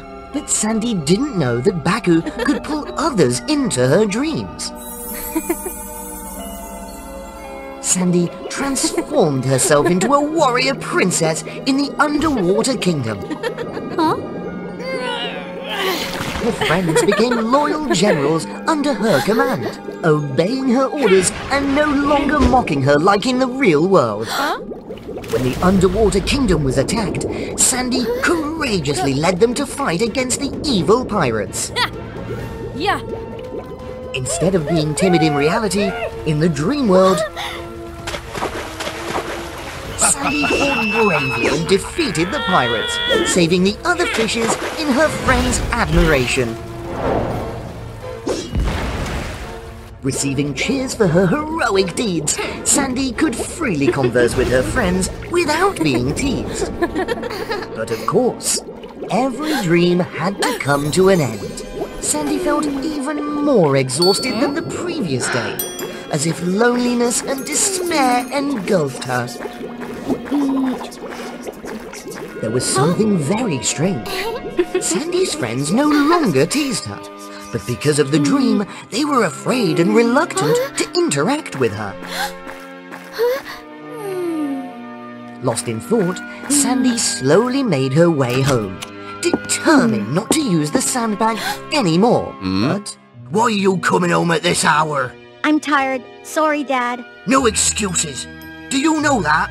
Why do you have to be like this, Dad? Why can't you just leave me alone? Mom never did that. You don't understand anything. That night, once again, Sandy used the sandbag to forget the real-world pain. She became a beautiful princess in the Rainbow Kingdom. Sandy lived a prosperous life, surrounded by loyal subjects. She had everything she wanted and lacked nothing in this dream. But most importantly, in this dream, Sandy had a warm family. She had asked Baku to bring her father into the dream. And she even used the sandbag to create the presence of her deceased mother. It's been so long since I had such a good meal. You're happy, aren't you, little girl? Baku seemed to grow bigger and more peculiar. But Sandy didn't care about Baku's transformations because she was immersed in the happiness of the dream. Sandy, my dear, what is this? Father and daughter's love pulled Sandy's father out of Baku's control. It has been told for a long time. I've heard it. That monster, it will devour dreams and even hope and happiness. It gave me happiness, something you couldn't do. You control even my dreams. I don't want to see you anymore. The sandbag and the monster, they heard Sandy's wish. The next day, Sandy woke up, not only tired, but also desperate and in pain. She went to school without noticing her father's absence. Why is our house so dark now? It turned out her father had been asleep since the previous night, and no matter how Sandy called, he remained in a deep slumber, as if forever lost. Sandy suddenly remembered Baku's strange behavior, and her words in the dream the day before. Perhaps this was the reason. Despite being exhausted, Sandy decided to use the sandbag to enter the dream one last time. One final time. She quickly found her father in the dream, and someone very familiar. Why are you so strict? Sandy is just a child. I have to be. I want her to toughen up. I love that little girl. I can't lose her, like you. Dad. Here you are, Sandy. Sandy couldn't believe it.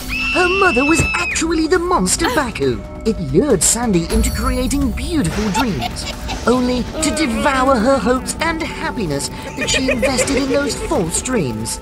You're drowning in fake happiness. You didn't notice my changes. You have to pay.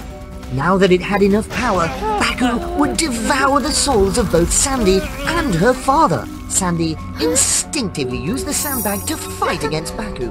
But of course, nothing happened. Without the sandbag, Sandy was nothing. Let him go! Desperation filled Sandy's eyes as she watched her father grow weaker and weaker. Sandy, I'm sorry. Helplessness, despair, and love overwhelmed Sandy. Now, Sandy had no wish other than to save her father. Let him go! A surge of power from an unknown source helped Sandy rescue her father in an instant. Reality influences dreams. People create their own dreams. That's right. This is my dream, where I can do anything, where I can create my own dreams. Sandy's willpower became extraordinarily strong. She transformed into a graceful swan princess, performing enchanting ballet moves to push back the monster.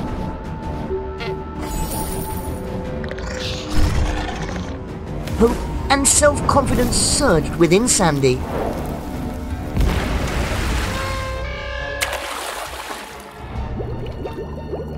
She continued to transform into a mermaid and harnessed the power of the sea. Sandy's tsunami swept Baku away, pushing it back to where it belonged. And she transformed into a rainbow princess, delivering the final blow to Baku.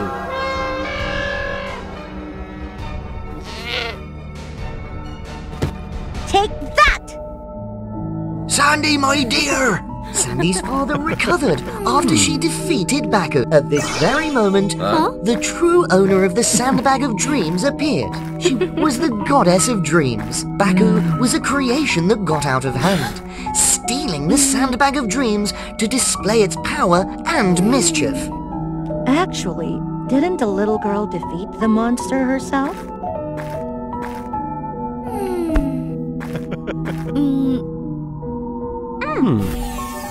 Sandy's father and daughter left the dream without knowing that Sandy's mother was, in fact, Baku. It was the goddess who transformed into Baku to help Sandy have confidence in herself. After the dream, Sandy's father understood his daughter better. Sandy also understood that instead of escaping into illusions, she had to face difficulties with courage. That's my friend! I study with her! She's amazing! And Sandy, she vowed to me that when she stood on the stage, she caught a glimpse of someone who resembled her late mother, smiling kindly at her.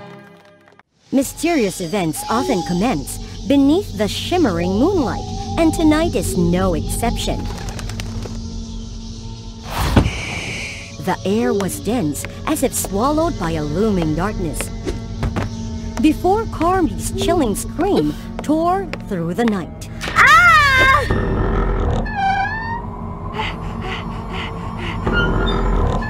Is it a nightmare?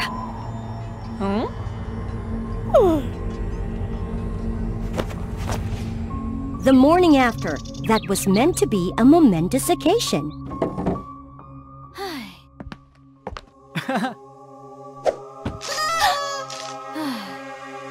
Carmi, are you alright? Are you feeling unwell? I don't know. I just feel completely drained of energy.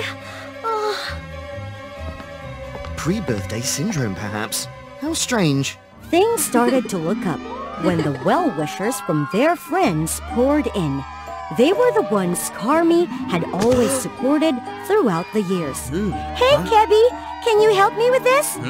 Their friendship had endured for 15 years, ever since the day Carmi was adopted into Kebby's family as a child. Apart from Carmi's birthday, there was another significant event today.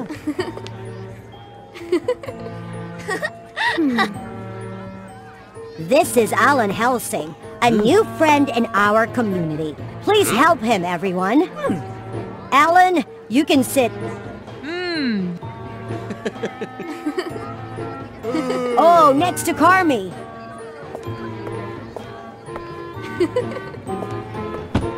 Hi, I'm Carmi. Alan's peculiar gaze sent Carmi's mind reeling. Excuse me, teacher. May I step outside?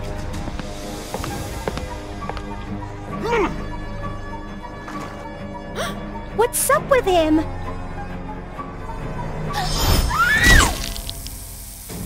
Looking back, Carmi's face and eyes appeared perfectly normal. Teacher! Maybe the teacher was right. I must be sleep deprived. Carmi, furious and disregarding the danger, rushed forward to intervene. Ah, this kid's trying to live in, huh? Strangely, his punch did nothing to the petite girl. In fact, Carmi easily blocked and knocked him down. You! How can this be? The teacher is here! After dealing with the ruffian, Carmi once again found herself surrounded by praise from the crowd. However, Alan's eyes remained concealed within the gathering, still observing unusually. That evening, after enjoying a hearty dinner prepared by Kebi's mother, Carmi and Kebi mischievously slipped away to celebrate their own birthday. Hey!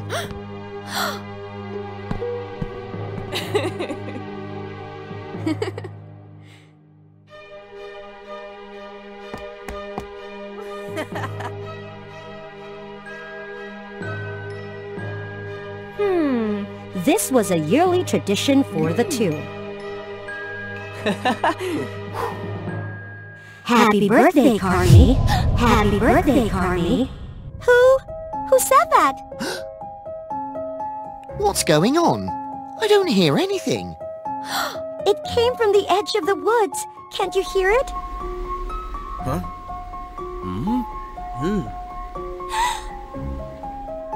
To prove her point, Carmi firmly led Kebi to investigate the source. Suddenly, a flock of bats appeared, behaving strangely.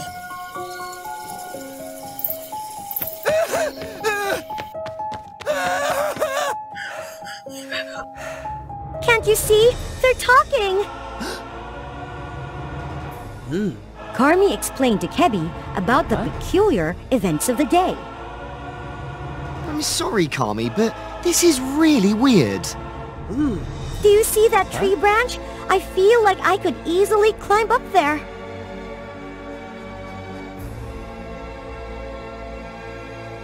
Impossible! Whoa! Carmi, where are you? I'm right here!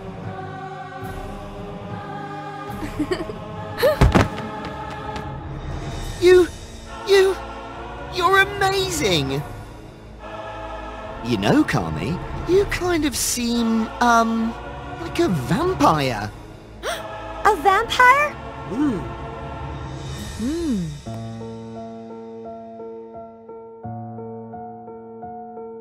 They quickly found more information about these species in one of Kebi's ancient books.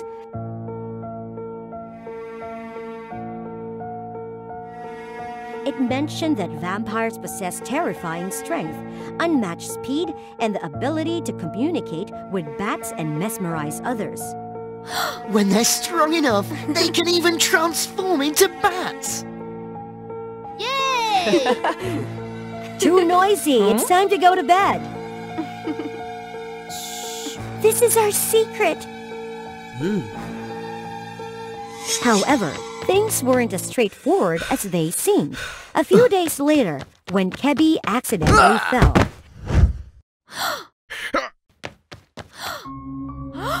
The scent of fresh blood filled Carmi's nostrils, leaving her in a state of emptiness. Carmi? When things returned to normal, Carmi panicked and fled, fearing she might unintentionally harm those around her. All of this was observed through the eyes of Alan, the lurking threat nearby. Since that day, Carmi did everything she could to avoid meeting people.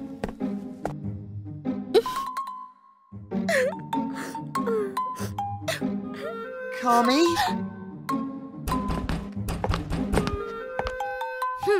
Stay away from me, Kebi. I might hurt you. Huh? Let me in. We're friends. You'd never harm me.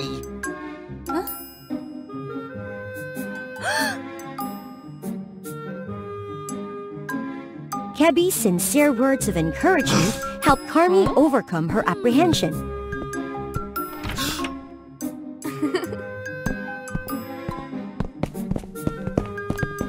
Both of them ventured into the woods, to explore Carmi's newfound abilities. As her fears receded, they discovered that Carmi's abilities could provide wonderful experiences akin to those found in fairy tales. Never before had they enjoyed themselves to such an extent. On the way back, Carmi playfully teased Kebby. Haha, just kidding, Kebby! But someone didn't see it that way.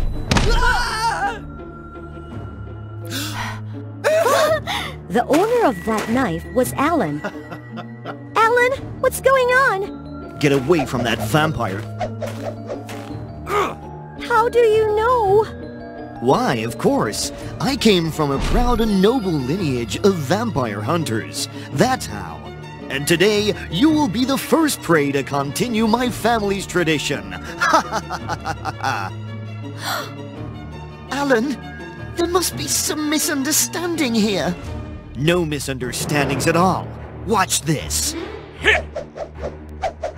Carmi's body immediately responded, helping her evade Alan's precise attacks. While she possessed the powers of a vampire, she struggled to use them effectively, and it was no easy feat to escape.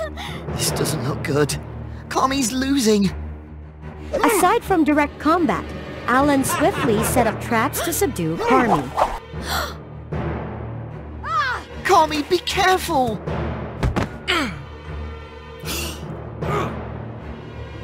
As predicted, Carmi grew weaker. Carmi, run! Alan, unexpected, who was just moments ago his prey, now turned into his savior.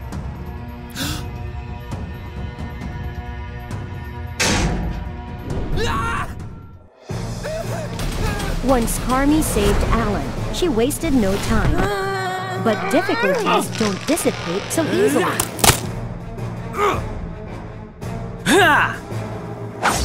The sword was plunged into the ground, a resolute act by its owner.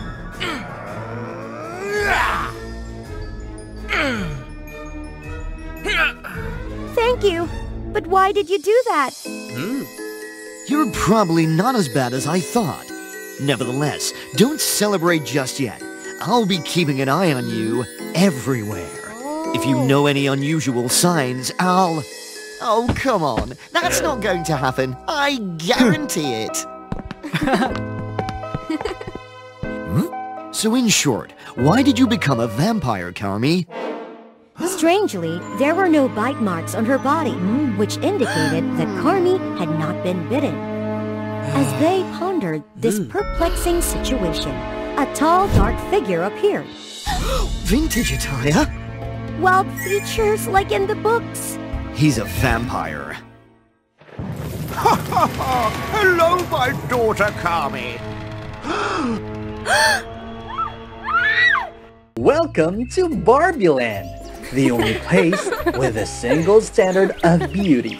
And only one Barbie could meet all those standards perfectly. Shiny blonde hair, sparkling blue eyes, thin cute lips, slim and fit body, and especially no body odor. Her name was Barbie, of course, because that was the common name for all the Barbie dolls living here. Hello, Barbie. Hello, Barbie. Hello, Barbie! Hello, Barbie. Hello, Barbie. And hello, Barbie. Here, there was only one boy named Ken. His job was to help Barbie with everything. Hello, Ken. Hello, Barbie. Nice to see you again. Barbie still had a very close friend who was very knowledgeable about fashion.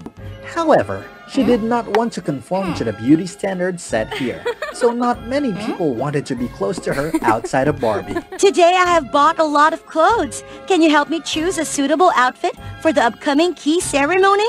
Of course, Barbie! I don't understand why everyone wants to organize an annual key giving ceremony. While every year you always receive an absolute majority of votes. That is the tradition of Barbieland, honey. That key is very important to us. We need it in order to activate the energy of Barbieland. That's right. If one day the key goes missing, Barbie Land will be in danger. Hey, Barbie, try on these outfits.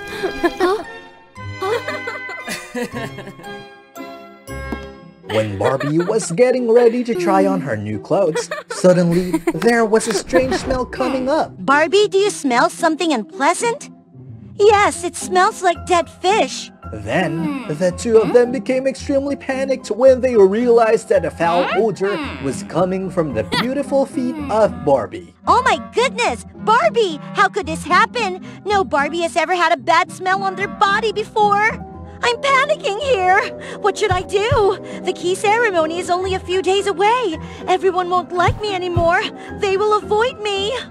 For now, don't let anyone know about this, including Ken. I will find a way to help you, because no one has ever experienced something like this. So it may take some time, but there might be a solution. But, Barbie, calm down. Everything will be fine, I promise. However, that evening, there were suddenly a lot of noisy sounds and shouting around Barbie's house. Barbie, there's bad news. I don't know how everyone found out that you have smelly feet. Now they're protesting outside.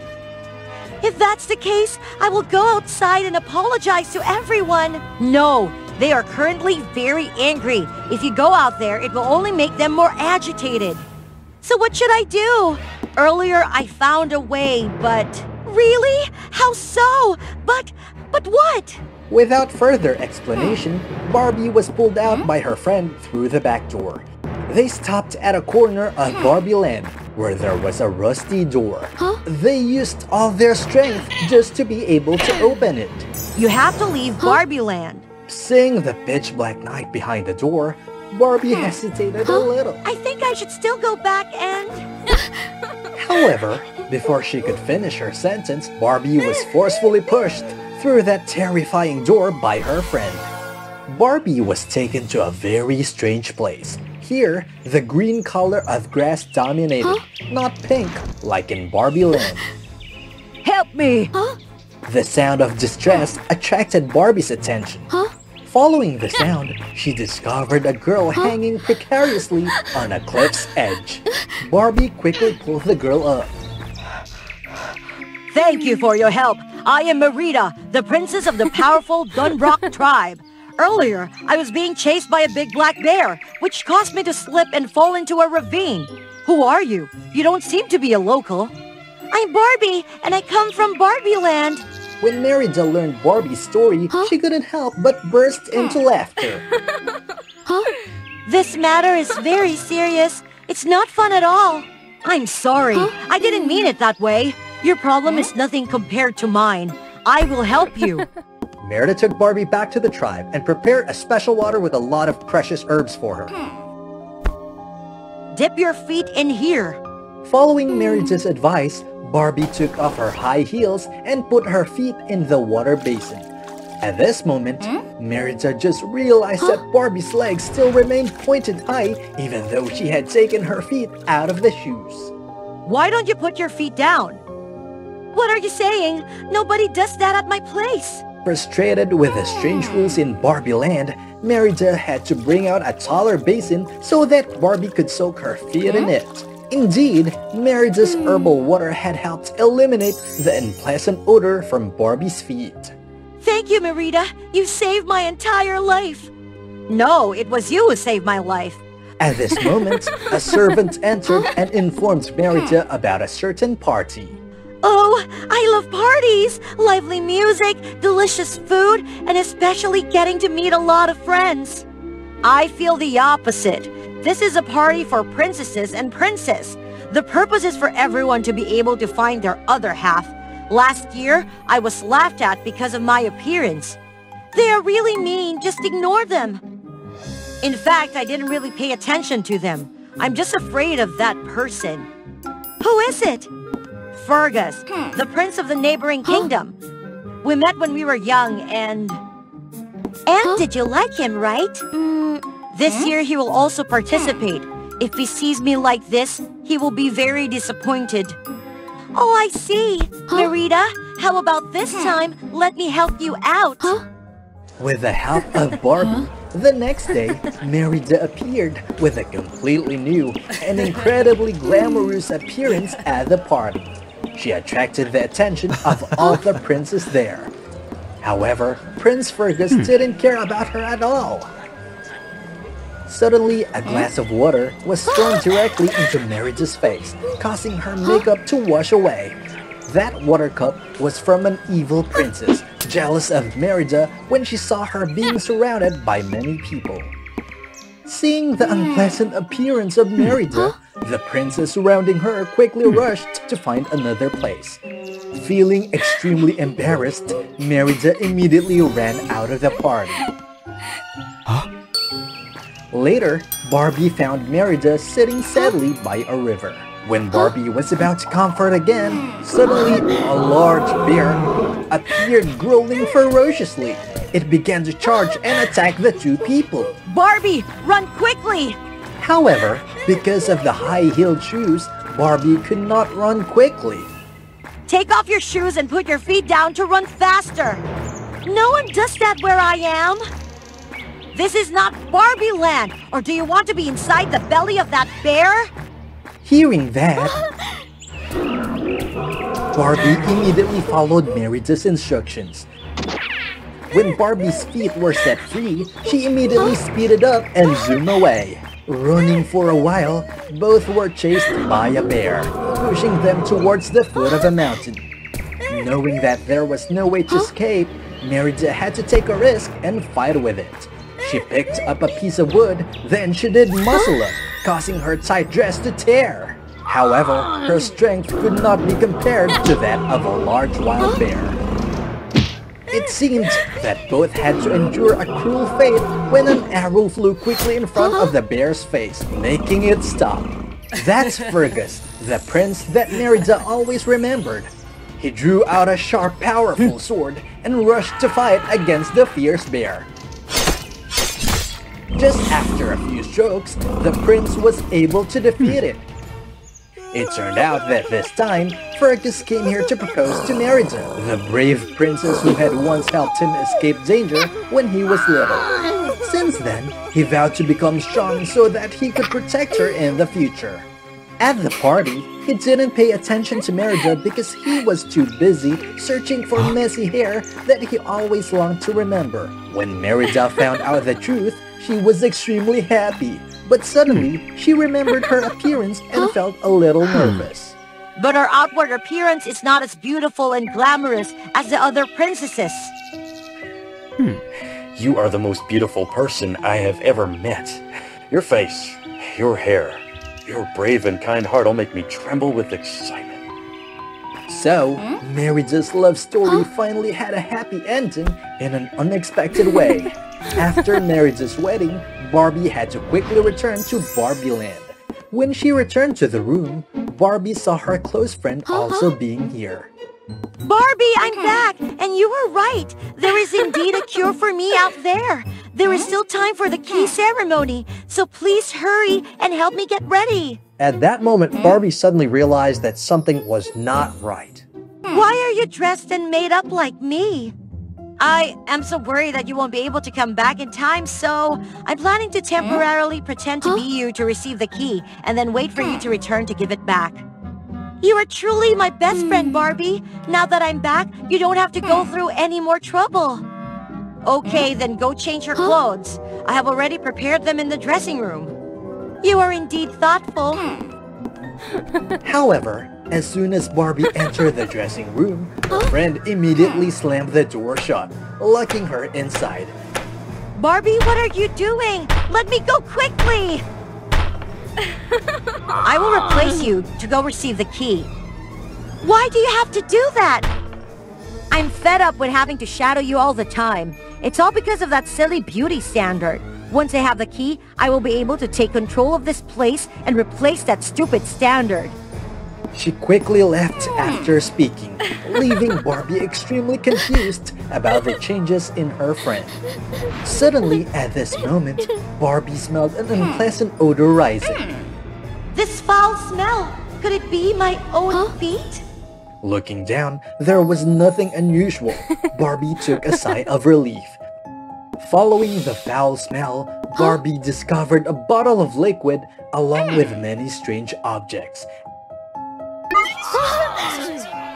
At this moment, she just realized that everything was intentionally arranged by her friend beforehand. A strange sound came from behind the clothes, startling Barbie. She carefully moved the pile of clothes aside and discovered that Ken was tightly tied up there. Because Ken had discovered what evil intentions Barbie was plotting, he was locked up here. They had to quickly come to stop Barbie before it's too late. With Ken's natural repairing talent, he could not be easily challenged by a lock.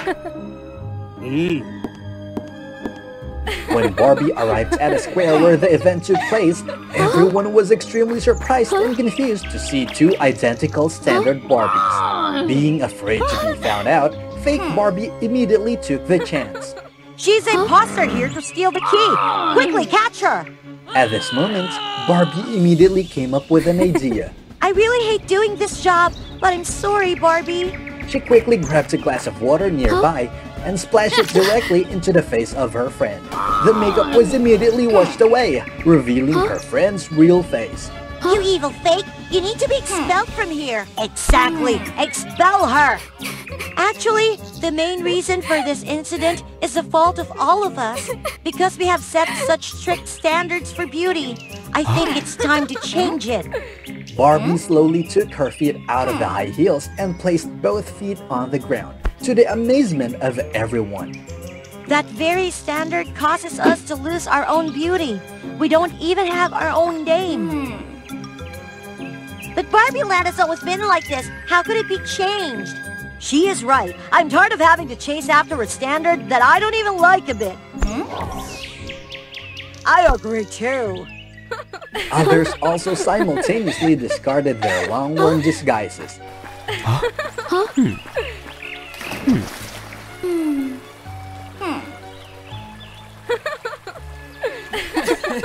Since then, Barbie Land had added a wide range of vibrant and dynamic colors. Hello, Barbie. Hello, Brenna. There was no strict beauty standard anymore. Everyone was confident being themselves.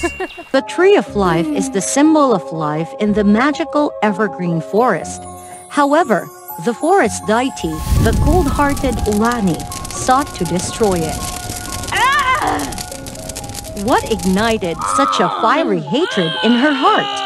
Let's join WOA Fairy Tales to find out.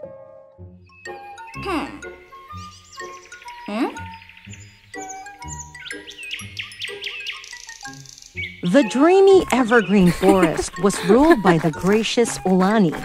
All creatures in the forest adored her.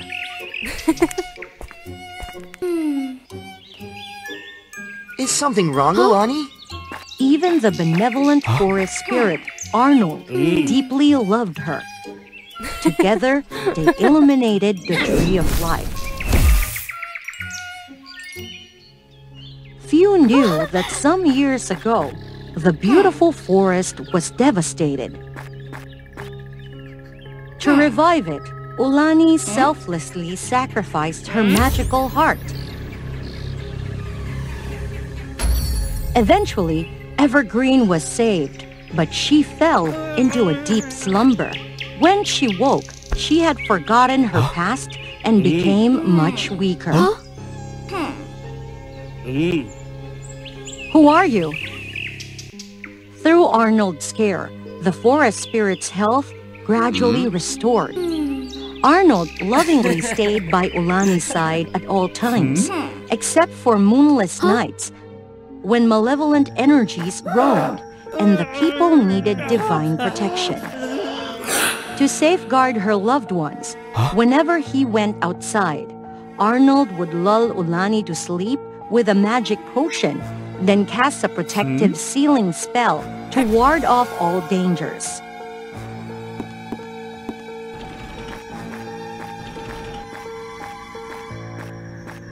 As usual, upon awakening, Ulani strolled through the enchanted forest. Suddenly, she discovered What is this? Such a peculiar necklace. Has an intruder come? Arnold! Arnold searched the forest with her, but they found no one. It might have been some lost wanderer. Don't worry. After that day, Ulani had strange dreams continuously. One time, she saw a human-shaped oak tree weeping. Another time, a mysterious figure stole her heart. Even more terrifying, in her dreams, the once beautiful evergreen forest withered, filled with sorrow. No!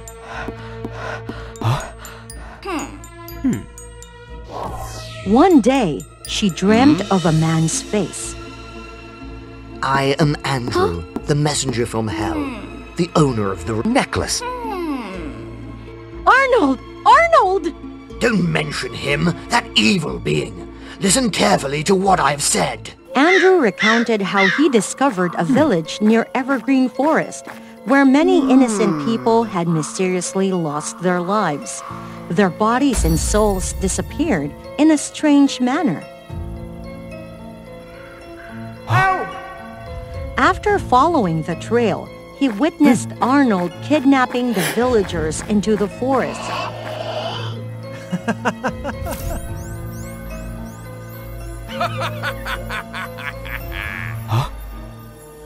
Andrew intended to confront and destroy Arnold, but realized he lost the magic necklace. Without it, Andrew's power diminished significantly, so he had to hide and await its discovery. Lying! Don't mention him, that evil being. Listen carefully to what I've said. Tomorrow, when there's no moon, he will come out. Go and see for yourself. If you need to meet me, call Andrew 3 times. I must go now. The vivid dream left Ulani restless, and doubt smoldered within her like a hidden flame. She took a daring step to follow her dream. The next night, indeed, there was no moon. She refused the potion Arnold offered and bravely stepped out of the protective circle he created. Ulani observed carefully, but saw no disturbances. Oh my, what a foolish thing I'm doing! Oh! Suck it all out. Suck it dry. The horrifying scene left Ulani in disbelief. She couldn't trust her own eyes. The next day, she woke up in her bed as usual. Have you awakened, my dear? Be gone! I've seen it all! What did you see? Ulani recounted what she had witnessed at the Tree of Life and her dream encounter with the messenger of the underworld, Andrew. Ulani, it was just a dream. Last night, you slept peacefully. Don't try to deceive me. Andrew! Andrew! Andrew! Ulani called Andrew 3 times as instructed, but there was only silence in response. Andrew! Where are you? This can't be! You don't believe me, do you? For the first time, Ulani saw tears in Arnold's eyes. She suddenly realized why she doubted him. Her irrational dream had hurt him. I apologize, Arnold. From that day onwards, she encountered no more evil. Everything returned to how it used to be.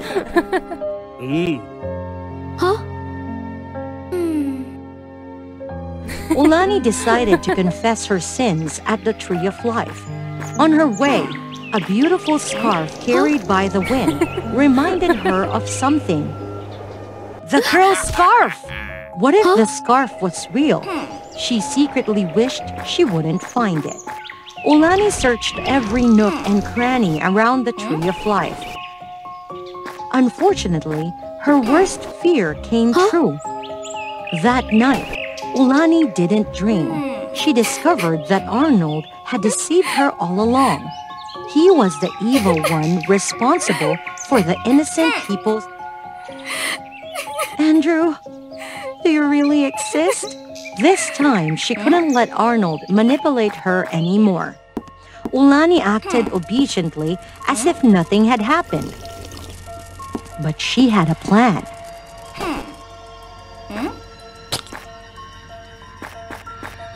On a dark night, she followed Arnold and discovered a hidden underground chamber.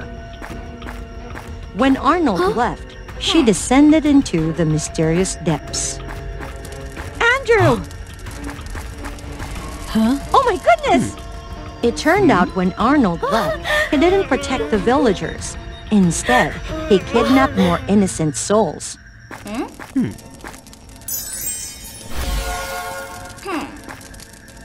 Since when did Arnold capture you? After meeting you. On the day, Andrew used his magic to weave the forest spirit's dream. He caught a glimpse of Arnold's whereabouts. So, the necklace belongs to the messenger from hell. You coward! Without the magic necklace, do you think you can defeat me? The deceitful Arnold used magic to overpower the messenger from hell and imprisoned him in the dark dungeon. Please, go this way, everyone! Ulani! You deceived me! Before they could go far, Arnold appeared out of nowhere. It is you who is the deceiver! Why harm the innocent? Why?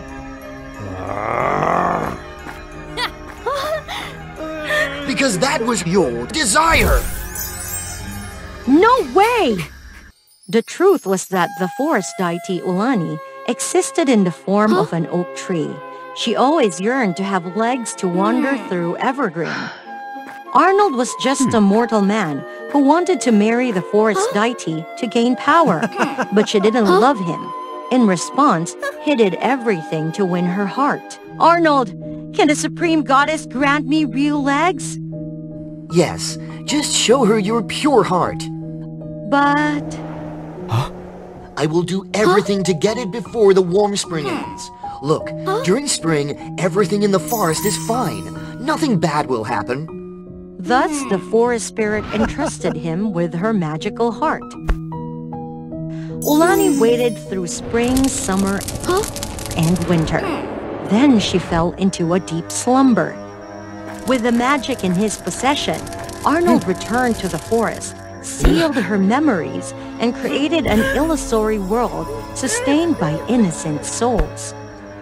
There, he was a hero, loved and adored by the forest spirit. She had the legs she always wished for. Back in reality, Ulani painfully watched the dark fragments of her memories. Now, take the necklace, dispel the chaos, and continue to live happily. Selfish creature! Both my child and husband disappeared under this tree because of your wish. Hush! Now defeat him! Ulani was in extreme pain, and she made a resolute decision. No! The forest deity Ulani and the evergreen forest returned to their original forms. You fool! These people will pay the price for what you've done! Come here! Ulani, wake up quickly!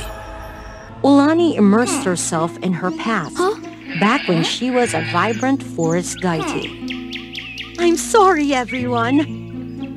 Ulani, we all love you. Your pure heart will always be yours. That's right. My heart is still mine. So you thought the magic was yours, didn't you? It turns out that the power of the heart is closely tied to the owner's life. When Ulani is no more, it becomes worthless. Take both of us to hell. Let's go! With no other choice, Andrew used the magic necklace on both of them. The forest deity disappeared along with the greedy Arnold. Evergreen Forest was reborn. This story is so sad. But that's not the final ending. Indeed, Ulani, the benevolent forest spirit, was reborn and continued to rule over the forest. The forest deity herself sat sadly, listening to her own story. Forgiveness is a good thing, but forgiving betrayal is always a mistake. Everywhere was filled with joy at the wedding of Sophia and Cooper. She was the princess of the kingdom of the sea, never in love and only wanting to find a deserving person. And he was a talented prince, incredibly wealthy, sweet and polite. Does anybody object to this marriage? I object! Things took a turn for the worse when Sophia's rival, the Princess of the Green Forest, appeared.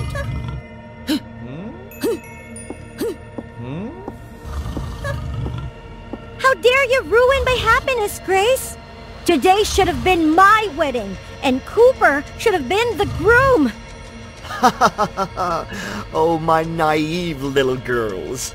He had given them love, which made them willing to enter into marriage. They dreamed of a complete love, only to receive unforgettable humiliation. You wretch! Were you the one spreading rumors to bring me here? The overflowing emotions of passionate love and the pain of betrayal caused the two girls to react strongly. Why cry? Without me, there would be someone else. Because he was a deceitful prince, skilled at seduction and stealing the hearts of unsuspecting princesses. Subscribe to WOA Fairy Tale to follow the story. Avery worked as a server in a luxurious tavern. With her simple appearance and cold, indifferent nature, she seemed invisible to everyone. As she grew older, she became more indifferent, binding herself to a boring serving job. The tavern had a regular guest, Prince Cooper. Every month, he would bring a different princess to the tavern for a date. Avery despised Cooper because he reminded her of her father. Her father had abandoned her and her mother for another woman. Since then, she had lost faith in life and withdrawn into a dull life. Due to her deep hatred, Avery had tried many times to expose Cooper, but failed. But perhaps luck would come her way this time. Do you know what he said to me? Without you, life has no meaning anymore. So marry me instead! Oh heavens, that wretched man! Avery joined them and revealed Cooper's previous deceitful actions.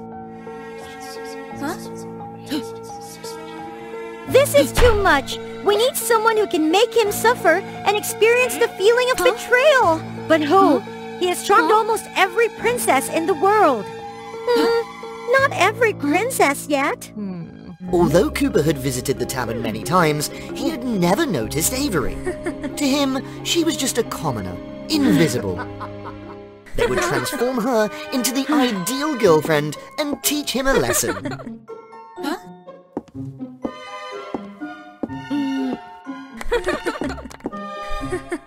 For someone accustomed to getting everything he wants, Cooper will be impressed by an arrogant princess. Mysterious and acting submissive at the right moment. Remember! The first encounter with Cooper happened at the tavern again. Sophia and Grace secretly gave Cooper a mysterious drink that made him behave foolishly. Do you know? You're so attractive. You're insane! What is this? Wait a minute.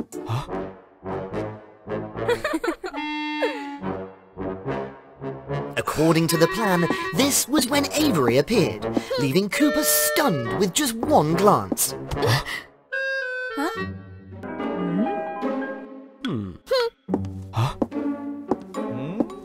In the following days, Cooper sought to meet Avery continuously.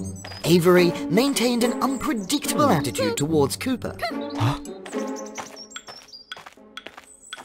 Sometimes friendly and open, sometimes cold and icy, confusing him. He was going crazy because he had never made so much effort before.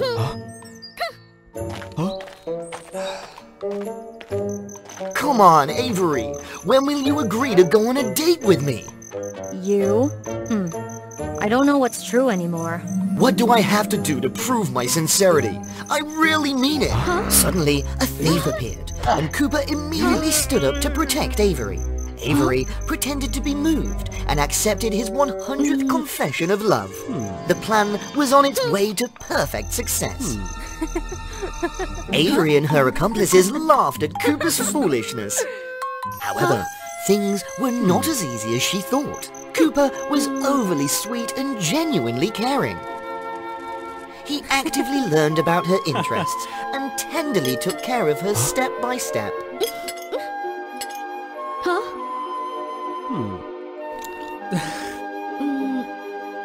They spent many nights talking to each other. Avery kept reminding herself that it was all just a play, and he was still a villain. Remember his true nature. Wake up! On an unsuspecting night... Be careful, Avery! Oh no, Cooper! Avery caught him and helped treat his wounds. In this touching moment, a marriage proposal was just around the corner. Avery had prepared herself for a cheesy line he would say to countless other girls. But... Avery, I know I'm terrible, but for you, I will change. I want to be worthy of being by your side. Come on, let me show you this.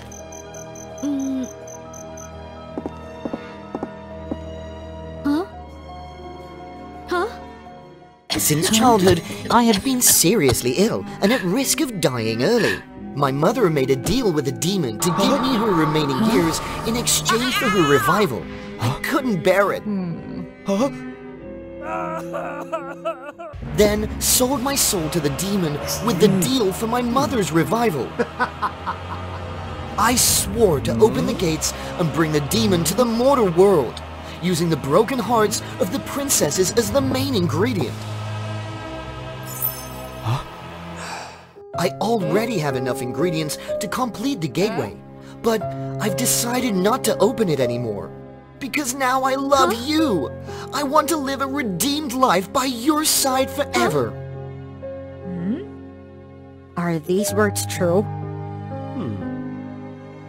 Avery began to feel conflicted about her revenge plan, and perhaps had developed some feelings for Cooper.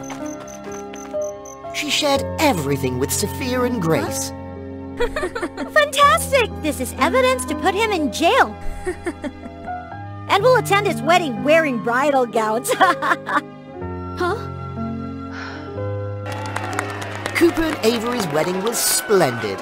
The promiscuous prince finally found his life's destination. Sophia and Grace secretly blended into the wedding to witness the perfect ending of their play. Thank you for giving me the chance to change. Please let me love you for the rest of my life. Avery became more and more confused.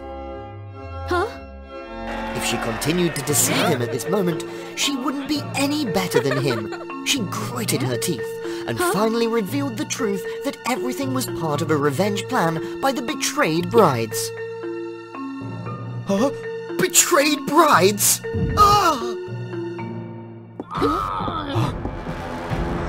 You will repent in prison! Ironically, fate punished Cooper severely. The one he loved couldn't be with him, and she made him taste extreme agony. Why cry? Suddenly, the demon crashed the wedding and unleashed his fury. It turned out that one of the demon's minions had secretly observed Cooper and knew that he had abandoned his plan to open the gates of hell. Therefore, the minion brought the gateway to the wedding and completed it. The demon decided to punish Cooper. Grace and Sophia called upon mystical creatures from the ocean and the forest to join the battle. However, the darkened Cooper was too powerful, and they couldn't defeat him. Seeing the image of a corrupted Cooper in agony, Avery realized that she had indeed developed feelings for him. I believe in you. Don't lose yourself. This made him recall the moment when his mother passed away. How do ye want me to become? Become whoever you want. As long as you live with integrity and treat others kindly, that will always make me proud of you. Don't lose yourself, my child. At this moment, Cooper saw his mother's image in Avery.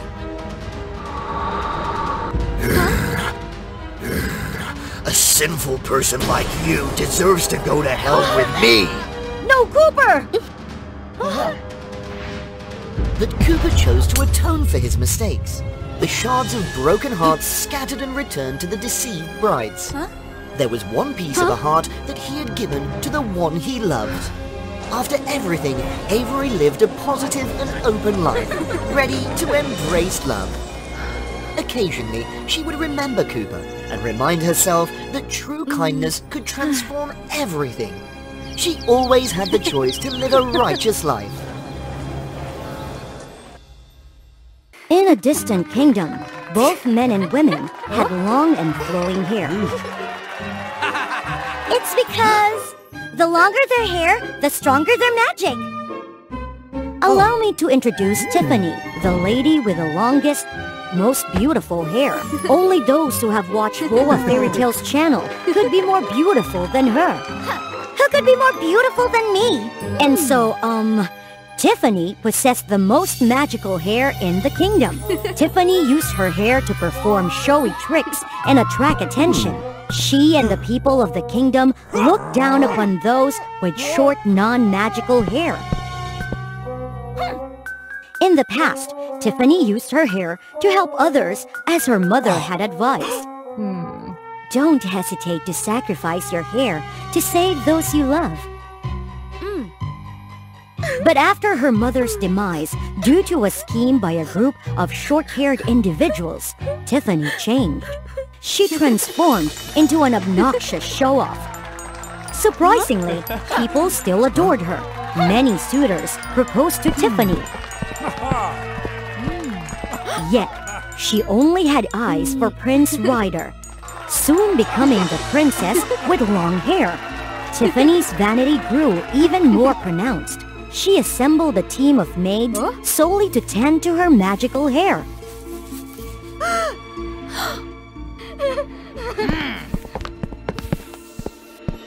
The finest hair care elixirs were served for her alone. She compelled Ryder to organize weekly parties for her to flaunt her hair. Watch this! Behold the radiant glow of my hair! Nonetheless, Ryder continued to indulge his wife. But everything changed when Tiffany had an accident. This can't be, isn't it? When she awoke, the long-haired princess had lost something more precious than her life. Ah! Are you awake now? What did you do to my hair? Who are you? I am Tonsa. I found you lost in the forest, Your Highness. Your hair had already vanished by then. I had to bring you here. Where is here? The village of Short Hair. What? I have to stay here? If you go back, they would cast you aside. And who's to say they would recognize you? He isn't wrong. I've lost my hair. Reluctantly, Tiffany accepted the offer from that young man.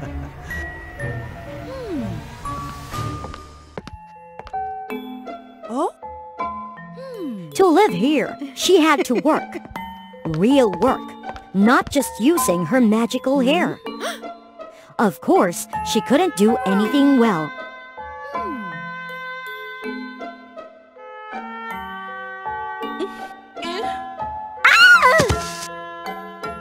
Disliking farming, she began serving the long-haired folk. And she truly didn't excel at anything. How can hair brushing even cause fires? Despite the hardships, Tiffany didn't dare return. She was too ashamed, and no one recognized her.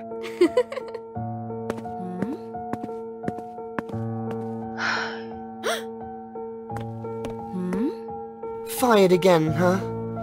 Come work with me instead.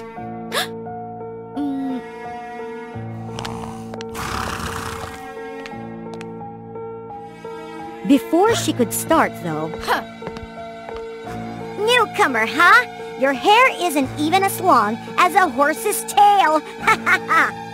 Only then did she realize how insufferable she used to be. Surprisingly, Tonsor stood up for her. He even accepted losing his job to save her.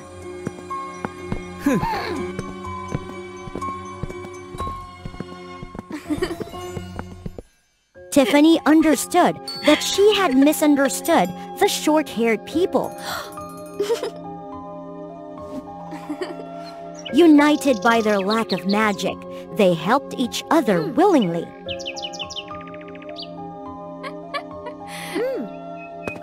Tonsor and the short-haired people especially helped Tiffany a lot. Oh hey, who asked for help? Gradually, a connection formed between the two.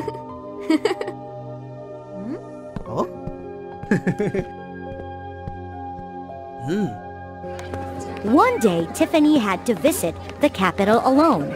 No one recognized her as the princess with long hair. And she saw her former husband, Ryder, but he seemed different. Why does that hair look strange, yet familiar? Is that my hair? It's you! You stole my hair! Isn't that the princess? Exactly, that's her face. Obviously, Tiffany was captured immediately. I never thought you'd still be alive. It turned out Ryder had lived for a long time. He stole beautiful hair to maintain his youth. Because Tiffany was so famous, he had to trick her into marrying him to fulfill his sinister plan. I once had your mother's hair. Yours is even better. The short hairs harmed my mother, didn't they? I hired those guys. This time's no different. That tonsor should have ended your life. Only then would the hair be truly mine. Once I am powerful enough, I shall seize control of the kingdom's hair magic. Ryder staged a public trial of Tiffany to deceive the masses. This short-haired woman has harmed my wife, impersonated her. Bring forth the accusations. Immediate execution. No excuse. Stop! Tonsor suddenly appeared, exposing all of Ryder's wrongdoing. That hair identical to the princess's former locks? I knew it instantly! A forgery! And then everyone's hair shall belong to me. And you too.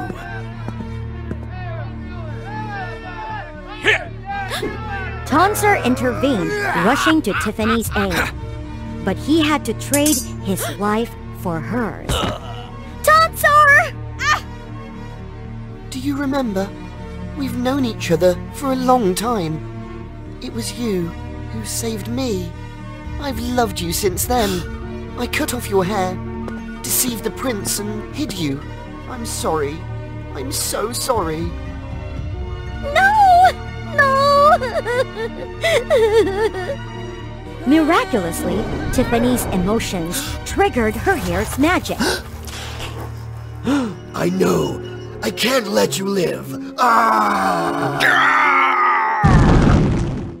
Her hair punished Ryder and returned to her. However, the new magic wasn't powerful enough to save Tonsor. Don't hesitate to sacrifice your hair to save those you love. She decided to sacrifice all her hair to harness its full power.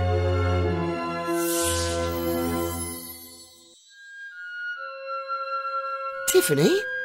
Though she lost her hair, Tiffany saved the man she loved. And she changed the mindset of the entire kingdom. These two short-haired individuals saved the whole kingdom. From then on, people with long hair and short hair began to live together harmoniously. As for Tiffany, she matured and became the rightful ruler. And oddly enough, her hair started to grow again, allowing her to use it to aid the kingdom once more. On a stormy night over the land of the Dell, in the middle of the forest, the king and queen's carriage was hurrying back to the castle. Inside the carriage, the queen was suffering from severe pain because she was in labor. Suddenly, the carriage crashed. The king helped the queen to try to leave the forest, to find a safe place to hide from the rain. Fortunately, no matter how bad the weather was, it could not prevent the two princesses from being born safely. Those were two beautiful princesses, Lena and Crystal. After 9 years, the two little princesses grew up to be extremely pretty and lovely. Princess Lena was a very energetic and mischievous girl. On the contrary, Crystal was a very gentle and meek princess. On the 9-year-old birthday of the two princesses, the king held a big party to celebrate. However, just as the two girls were about to cut their birthday cake, a fire broke out. The incident left everyone in shock and panic. Crystal, are you okay? Father, I don't know what... Look, flames from her hands. She's a witch. She's definitely a witch. The whole party suddenly became chaotic. The criticism towards the princess began to increase, causing Princess Lena to panic and run away from the party. Does it snow in the middle of summer? Unbelievable! Little Princess Lena was very afraid of her fiery hands. Although she did not feel any pain, it was not easy to put them out. Fortunately, the queen still knew that she was the safe support of the little princess. Besides, the small snowflakes were also helping Princess Crystal recover from her burns. Wow, it's so magical! In the days following, news that Lena was a witch quickly spread throughout the country. The people were fiercely demanding to punish or expel Princess Lena in a case similar things might happen to them. The king, out of love for his daughter, tried to appease the people and made the decision to lock the little Princess Lena in a closed room, not to go out unless it was an emergency. Because he loved his daughter and because he wanted to protect her, the king could not think of any other way. Then one day, it was said that Lena attacked the guards with her fire and escaped from the solitary cell. After a long time without news of her daughter, the queen passed away because she was so heartbroken, leaving many regrets to stay on earth. The king was left with only Crystal by his side. Fearing that the other princess would also be in danger, he immediately ordered her to stay in the castle and not be in contact with strangers. Just like that, 7 years have passed, and the beautiful Princess Crystal had always dreamed of once being integrated into the bustling crowds outside. Princess, what do you want to eat today? Anything?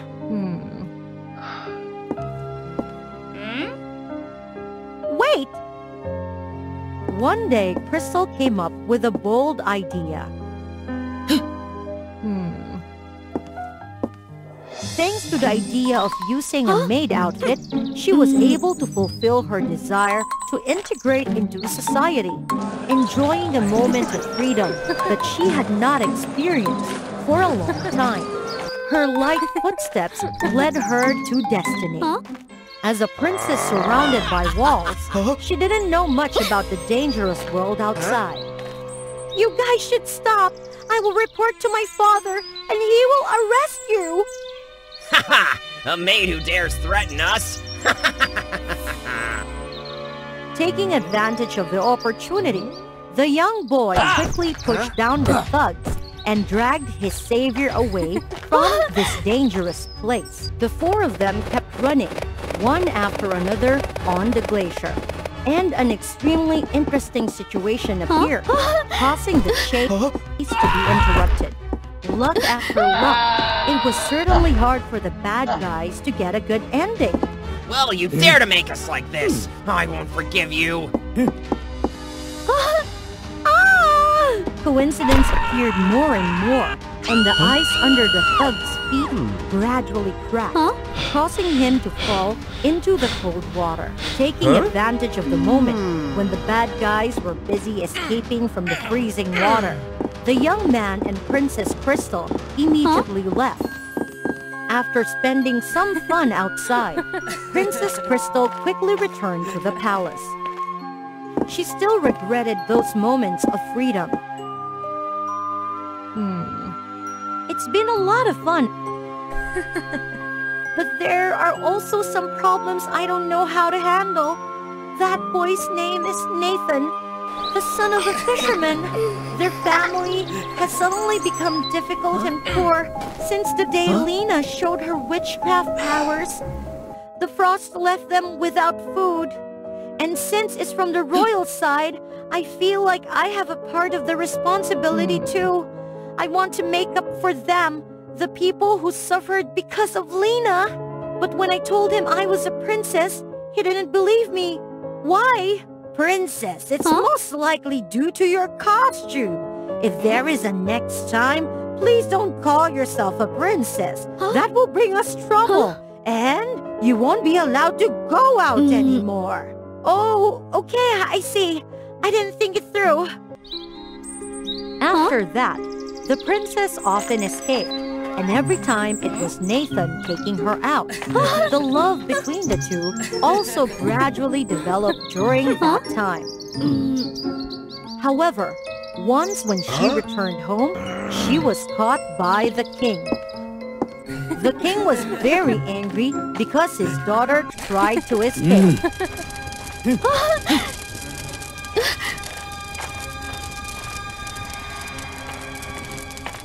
Witnessing these things, Nathan also discovered that the person he secretly loved was the real princess.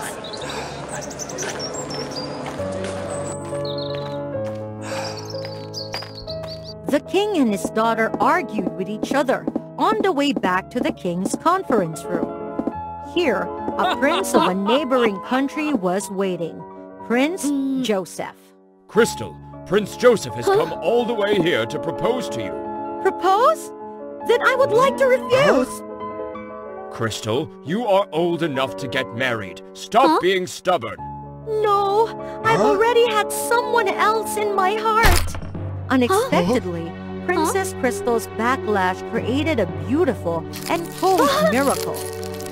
To the king and Joseph's astonishment, Crystal found herself having a special difference, just like her sister Lena. The king, fearing the news that Crystal had ice powers spread outside, immediately ordered the castle to be closed, locking Crystal in a private room.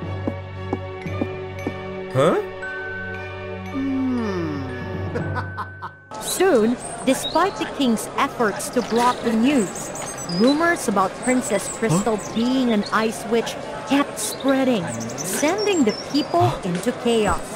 Impossible! She was the one who froze this river? What should I do? Help or revenge? Back with Crystal, locked in her room, she figured it all out. Since her 9-year-old birthday, those strange phenomena, then the frozen river surfaced for more than 10 years. The events of Nathan's family were all caused by her. Princess Crystal. The situation outside is very chaotic because of a rumor. The king told me that in order to avoid making things worse, I will take you out of the kingdom for a while, wait for things to calm down, and then come back. Princess, I heard that on the other side of the kingdom, deep in the Forbidden Forest, there is a person who can help you lift that icy curse. Are you sure? That's what my henchman said. At least we have a glimmer of hope. Let's go! By disguise, Princess Crystal crept through the crowd unnoticed. However, she didn't know that she was trapped. Everyone, the Crystal Witch is here. She wants to run away. People tried to surround her, intending to attack her, but were immediately stopped by a wall of ice. In the face of the onslaught of the villagers, Princess Crystal still noticed a familiar figure. Everyone calm down. Listen to me. That boy is Nathan, the old fisherman's son. Wasn't the river frozen that made his house become poor? Everyone probably knows what my family situation is. From a family living by fishing, suddenly became exhausted. Everyone knows when the incidents happened. Wasn't she only 9 years old at the time? Even among us, none of us know that she's the real cause, but we still believe that it's because of Princess Lena? So what? Since then, has she become dangerous or not? Of course not, because she didn't know she had such power, and she certainly didn't mean to harm anyone. Perhaps when she discovered that she herself was the cause of everyone's hunger, the princess was the one who felt the most confused. She was in the moments that were easy to collapse. I affirmed that with an honest person like Crystal, she will surely be able to change everything for the better. The princess's kiss, filled with happiness, brought a miracle. However, seeing what just happened was completely opposite of what Joseph had calculated, he was very angry. How could you easily believe those excuses? Apparently she pushed the kingdom to the brink like that. How can we forgive her?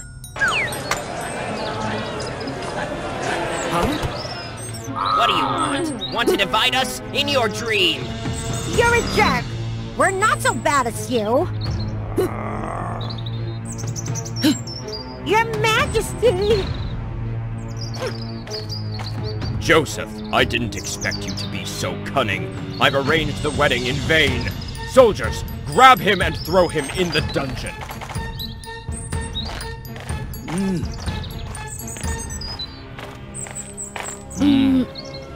Crystal, it's all my fault. I made the wrong decision and I almost lost my last loved one. Father! Standing in front of such a touching scene, no one can hold back. Thought everything was cleared up and back to the way it was. But no, a mysterious figure appeared. Adele, I'm back already. Strong and sturdy, right? No, I was also withered one time, and was reborn by the bravery and the love of that prince and princess. Do you want to hear that story? Yes! Yes! Of course! Once upon a time, from the creation of Earth, an old tree of life appeared, established a shield to protect mankind from dark forces. Meanwhile, there were also two kingdoms which were granted powers to protect that tree of life, named Animalia and Bethany. From the day he was born, the prince had a really strong light power. He could even control the sunshine, and everyone in the kingdom really admired and loved him. On the contrary, with the happiness of Animalia Kingdom, Bethany Kingdom was being in a stalemate. Everyone was really bewildered when their Princess Eudora was born without any power. The king and the queen were really worried. Then, when Princess Eudora turned 18, they decided to send her to the Magic Academy, hoping that it could awake the power inside of her. No, I don't want to go there to study. I want to be with you. No, you have to go there. You're now matured. You should practice hard to care for the future of this kingdom. Your father is right. Just go there to study and practice. You will soon be an excellent girl. Then everyone will all admire you. If so, I will listen to you. I will try my best to make you all proud and make everyone admire me. Princess Eudora listened to her parents and set out to the Magic Academy. When she got there, Princess Eudora met Prince Apollinaris. Hello, I'm Eudora, the Princess of Bethany Kingdom. Nice to meet you. But Prince Apollinaris ignored her friendliness. That made Princess Eudora really disappointed. Even when they practiced, the prince also did it alone without caring about anyone. How could he be so arrogant with his power like that?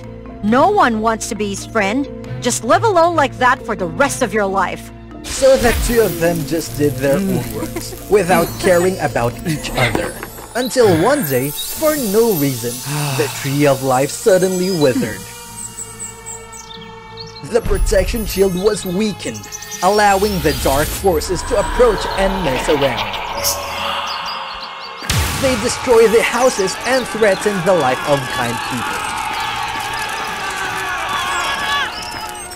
That made the two kingdoms really frightened. They gathered at the mountain where the Tree of Life was located. Standing in front of the withered Tree of Life, they all didn't know what to do. Then, Princess Eudora came closer and put her hand on the tree. Just go to that faraway desert where the magical grail reigned. The dropping water will revive all the things. Please let me go there to find the Holy Grail to save everyone. Eudora, you're such a brave girl. It's really good, but you don't have any power. So let my son go with you to protect you and be your companion. Do you agree, Apollinaris? Yes, I promise to protect Eudora and bring the magical grail back. Eudora was really surprised because she thought that the prince would never agree. But the prince showed no attitude, he just silently followed to protect her. Together, they crossed the old forest until they reached a dark jungle. They were suddenly attacked by the carnivorous plants. They ran away in frightened, and the prince accidentally got injured by one of those plants. The princess worriedly stood in front of the prince to cover him before the dangerous carnivorous plants. Her hand slightly touched the prince's hand. That made his heart jump a beat. They were surrounded by the carnivorous plants. Then, a plant rushed there to attack the princess. The prince then hugged the princess so tight to cover her. By his practiced response, he raised his hand to dodge.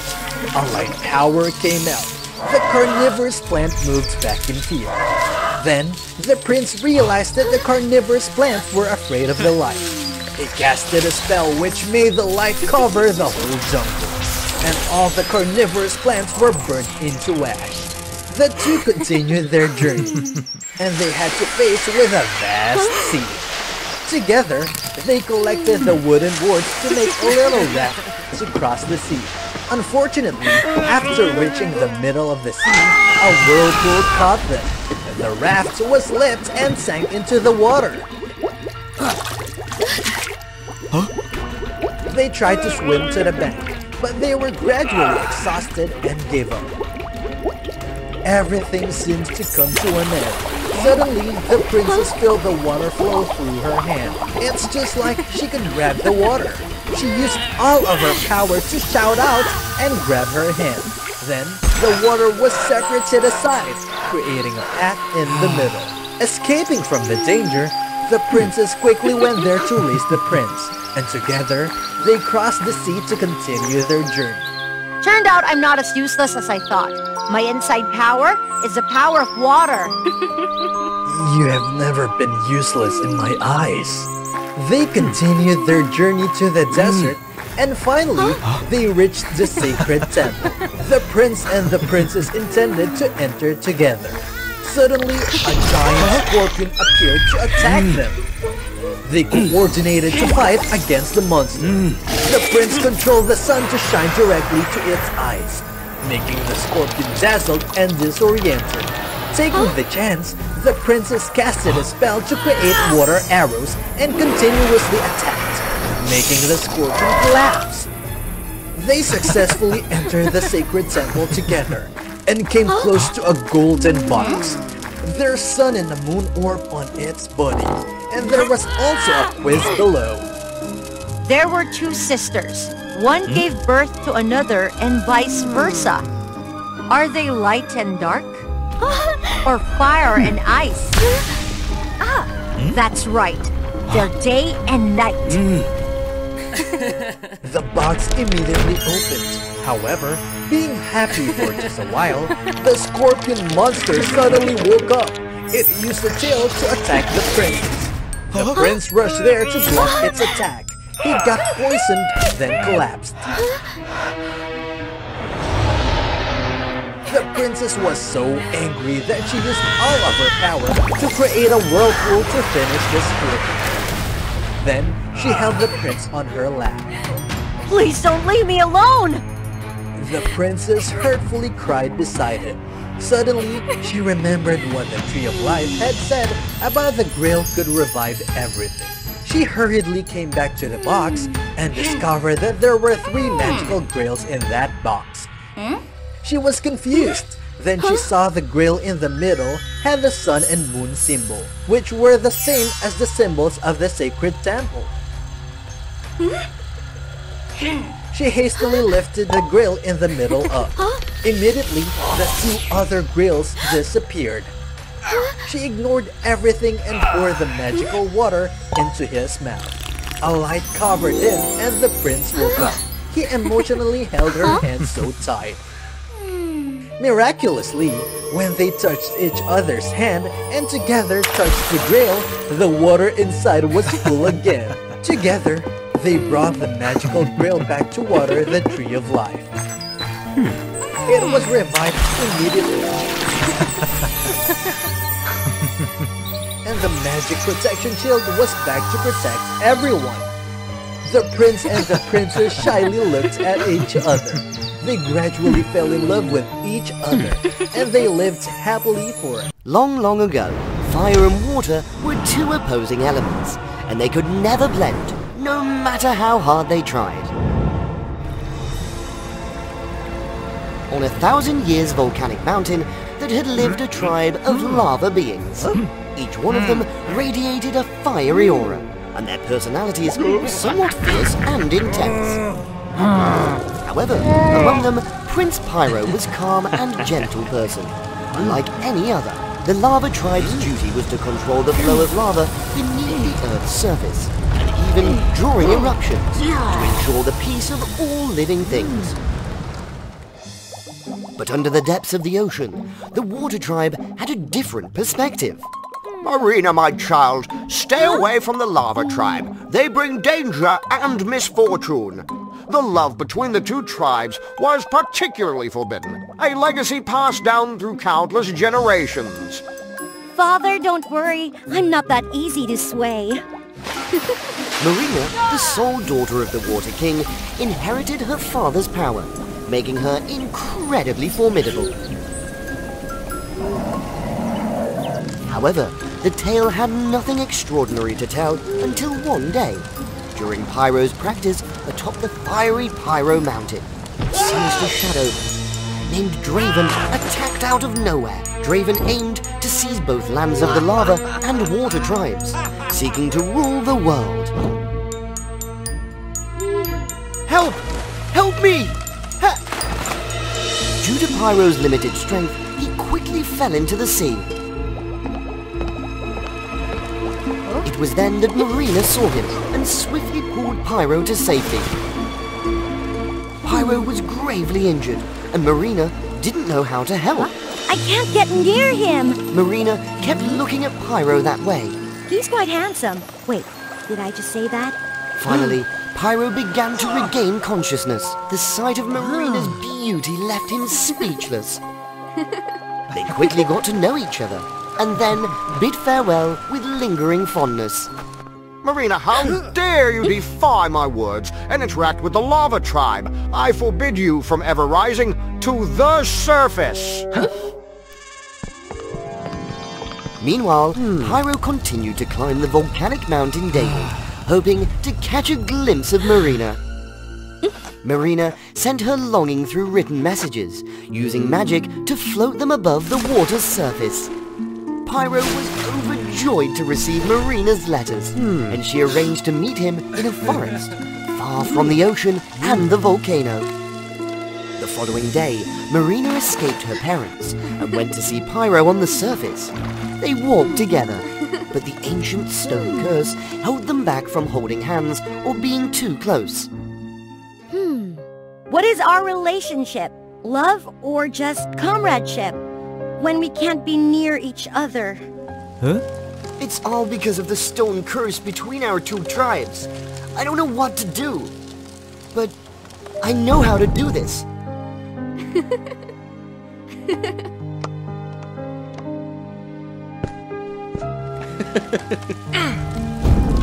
Look! Hot! It's hot! Huh? What's happening?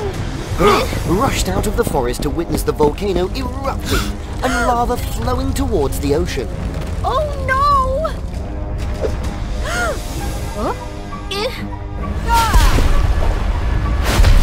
Pyro attempted to control the lava's flow with all his might, but he couldn't contain it. This is your price you pay for courting the Water King's daughter. I'll destroy this ocean.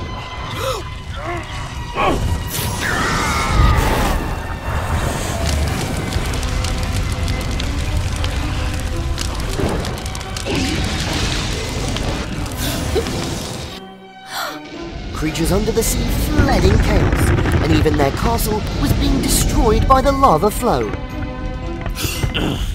Soldiers, follow me to the surface.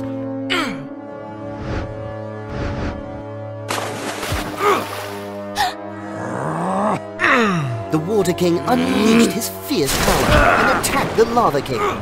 Quickly sink this volcano.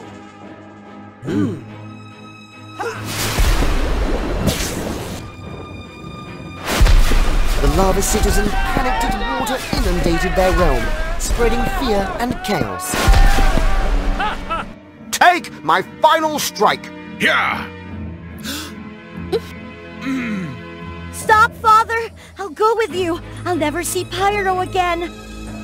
The Water King withdrew his forces, and Marina looked back at Pyro one last time before returning with her father.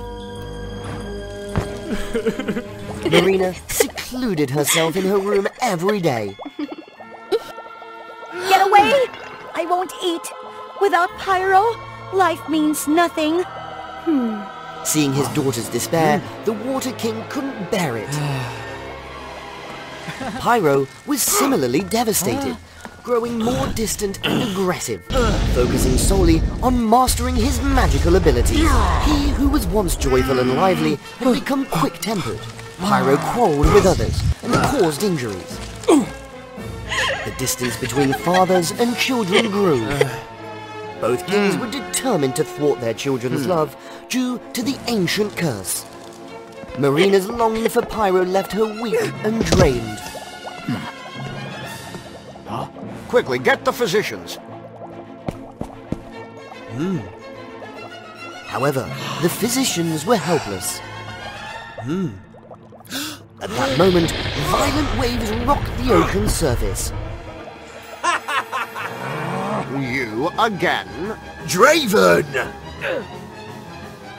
Draven weakened both tribes, making it easier to control them. He captured the kings and imprisoned them in a cage.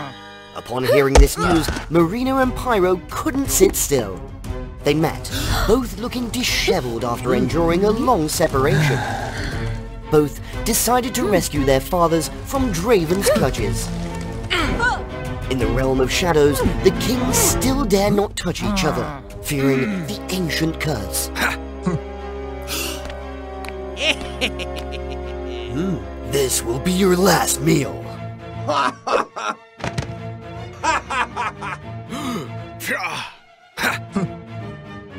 By nightfall, both kings were hungry.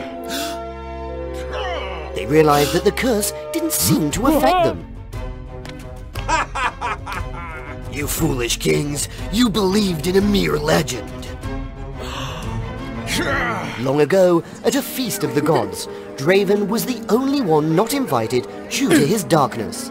The Water Tribe's beings danced alongside the Lava Tribe's beings. Out of jealousy, Draven secretly cast a spell that turned the dancing individuals into stone. Water and lava are incompatible. These two tribes will never unite. If you persist, this world will be destroyed. Draven, release my father! I will defeat those kids, then deal with the two of you. On the outside, Marina and Pyro were attempting to make their way inside. Marina summoned the power of the ocean and fired a torrent of water at Draven, but it had no effect. Pyro summoned his lava power, but he was swiftly defeated by Draven. Marina, step back! I'll use my last power! Pyro created a massive lava pit that engulfed Draven.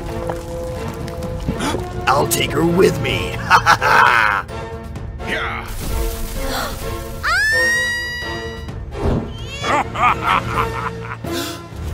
Stop! I'm willing to sacrifice myself! No, I can't! Marina! He embraced Marina and set her down, leaving her with minor burns but not turned to stone. Both realized that the ancient prophecy had no effect. In their joy, Pyro was suddenly struck unconscious by Draven. Pyro, infuse your strength into me! Marina knew that taking on Pyro's strength would bring her immense pain, but she became stronger than ever. She swiftly defeated Draven. Marina lifted Pyro and dashed into the castle to rescue their fathers. We know the truth now. From now on, nothing can keep the two of you apart.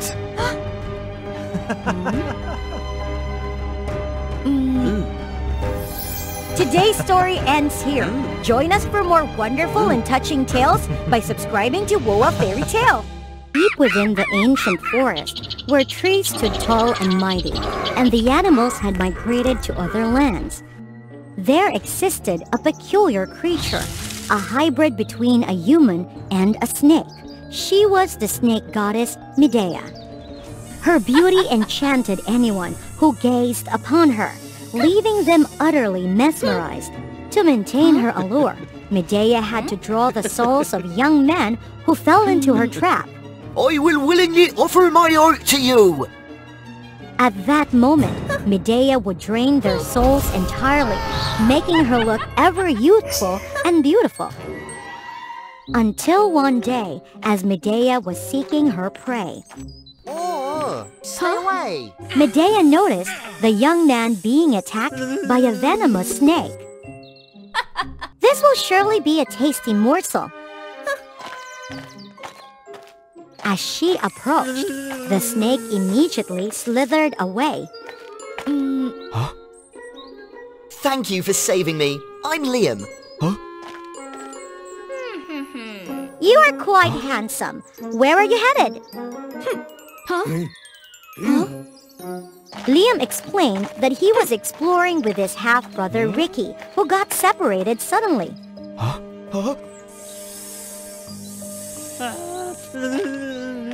On Ricky's side, he had left Liam, exited the forest, and happily returned to the castle.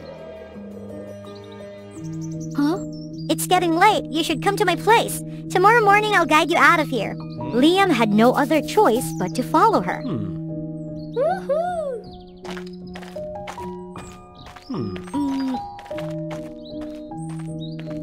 Upon reaching her cave,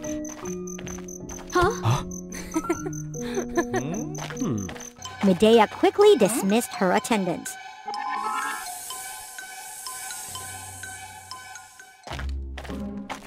Welcome in!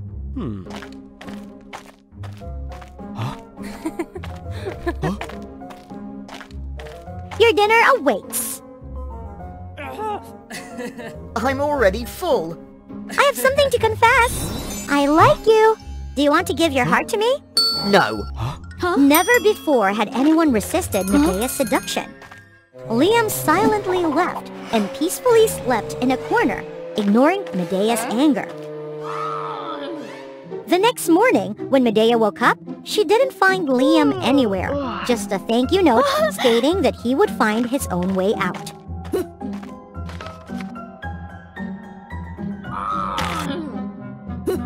Medea rushed outside and found Liam's footprints. She immediately followed them. She kept walking and walking until it was dark, and she saw a vast castle ahead. Here you are! You can't escape now, Liam! As Medea sneaked into the castle's gate, she was discovered by 2 guards. She quickly subdued them.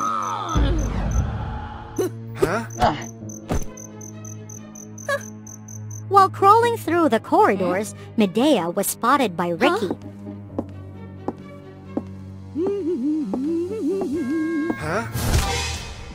Who's there? Stop! Medea ran and reached a dead end, transforming back into a human. Ricky angrily drew his sword to attack Medea. Stop! She's a friend, not a thief.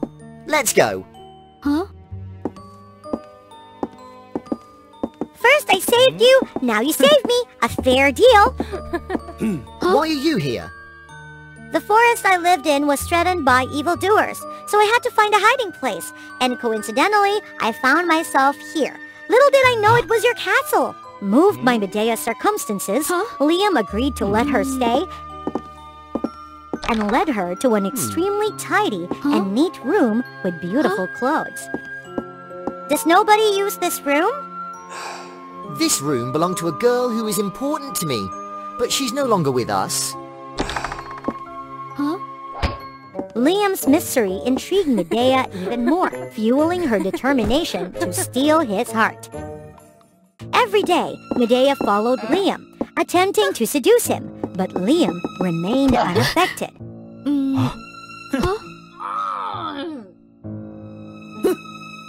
One day, Medea followed Liam to a tomb, and her curiosity got the best of her. She saw Liam laying flowers on the grave and crying. It turned out that grave belongs to Liam's late wife, the one who had passed away. And the room Medea was staying in used to be where they read and played together. Medea suddenly felt her actions had lost their meaning. Is Liam's cold demeanor due to this reason? I will play the melody you like. As the flute played, Medea lost control of her body. It didn't obey her own commands, her human form twisting. Medea was terrified, for if this continued, she would fully transform into a snake. I'm sorry! From a distance, Ricky witnessed it all, laughed, and left. The next day, Ricky handed Medea an invitation to a music party that night, hoping she would attend. If I go, I may reveal my true form. I'm busy. This might be the last time you see Liam. Why is that? Come and find out. That night, Medea decided to go to the party, wearing the clothes of Liam's deceased wife, looking magnificent. As she entered the party, Liam was preparing to perform his act. The sound of the flute and the accompanying music captivated Medea, and she couldn't help but start dancing. Medea became afraid and tried to find an escape. Close the doors! Yes. Medea couldn't bear it any longer and transformed into a snake. Destroy the monster! Everything you said was a lie, right?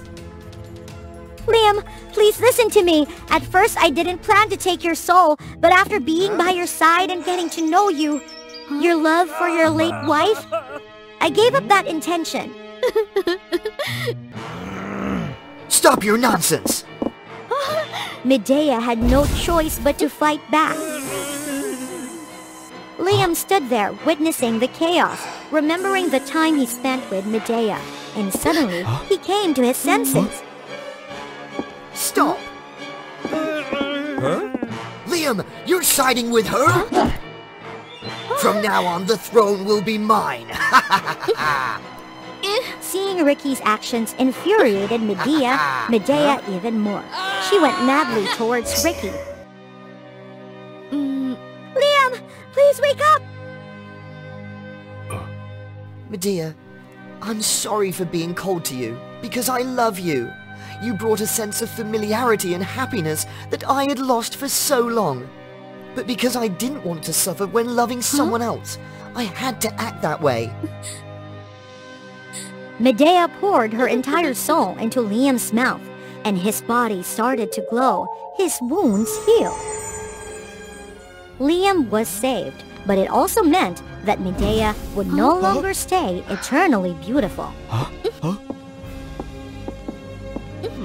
I love you not for your appearance. Medea burst into tears of joy. From then on, the snake goddess Medea and Prince Liam ruled the kingdom together and lived happily ever after.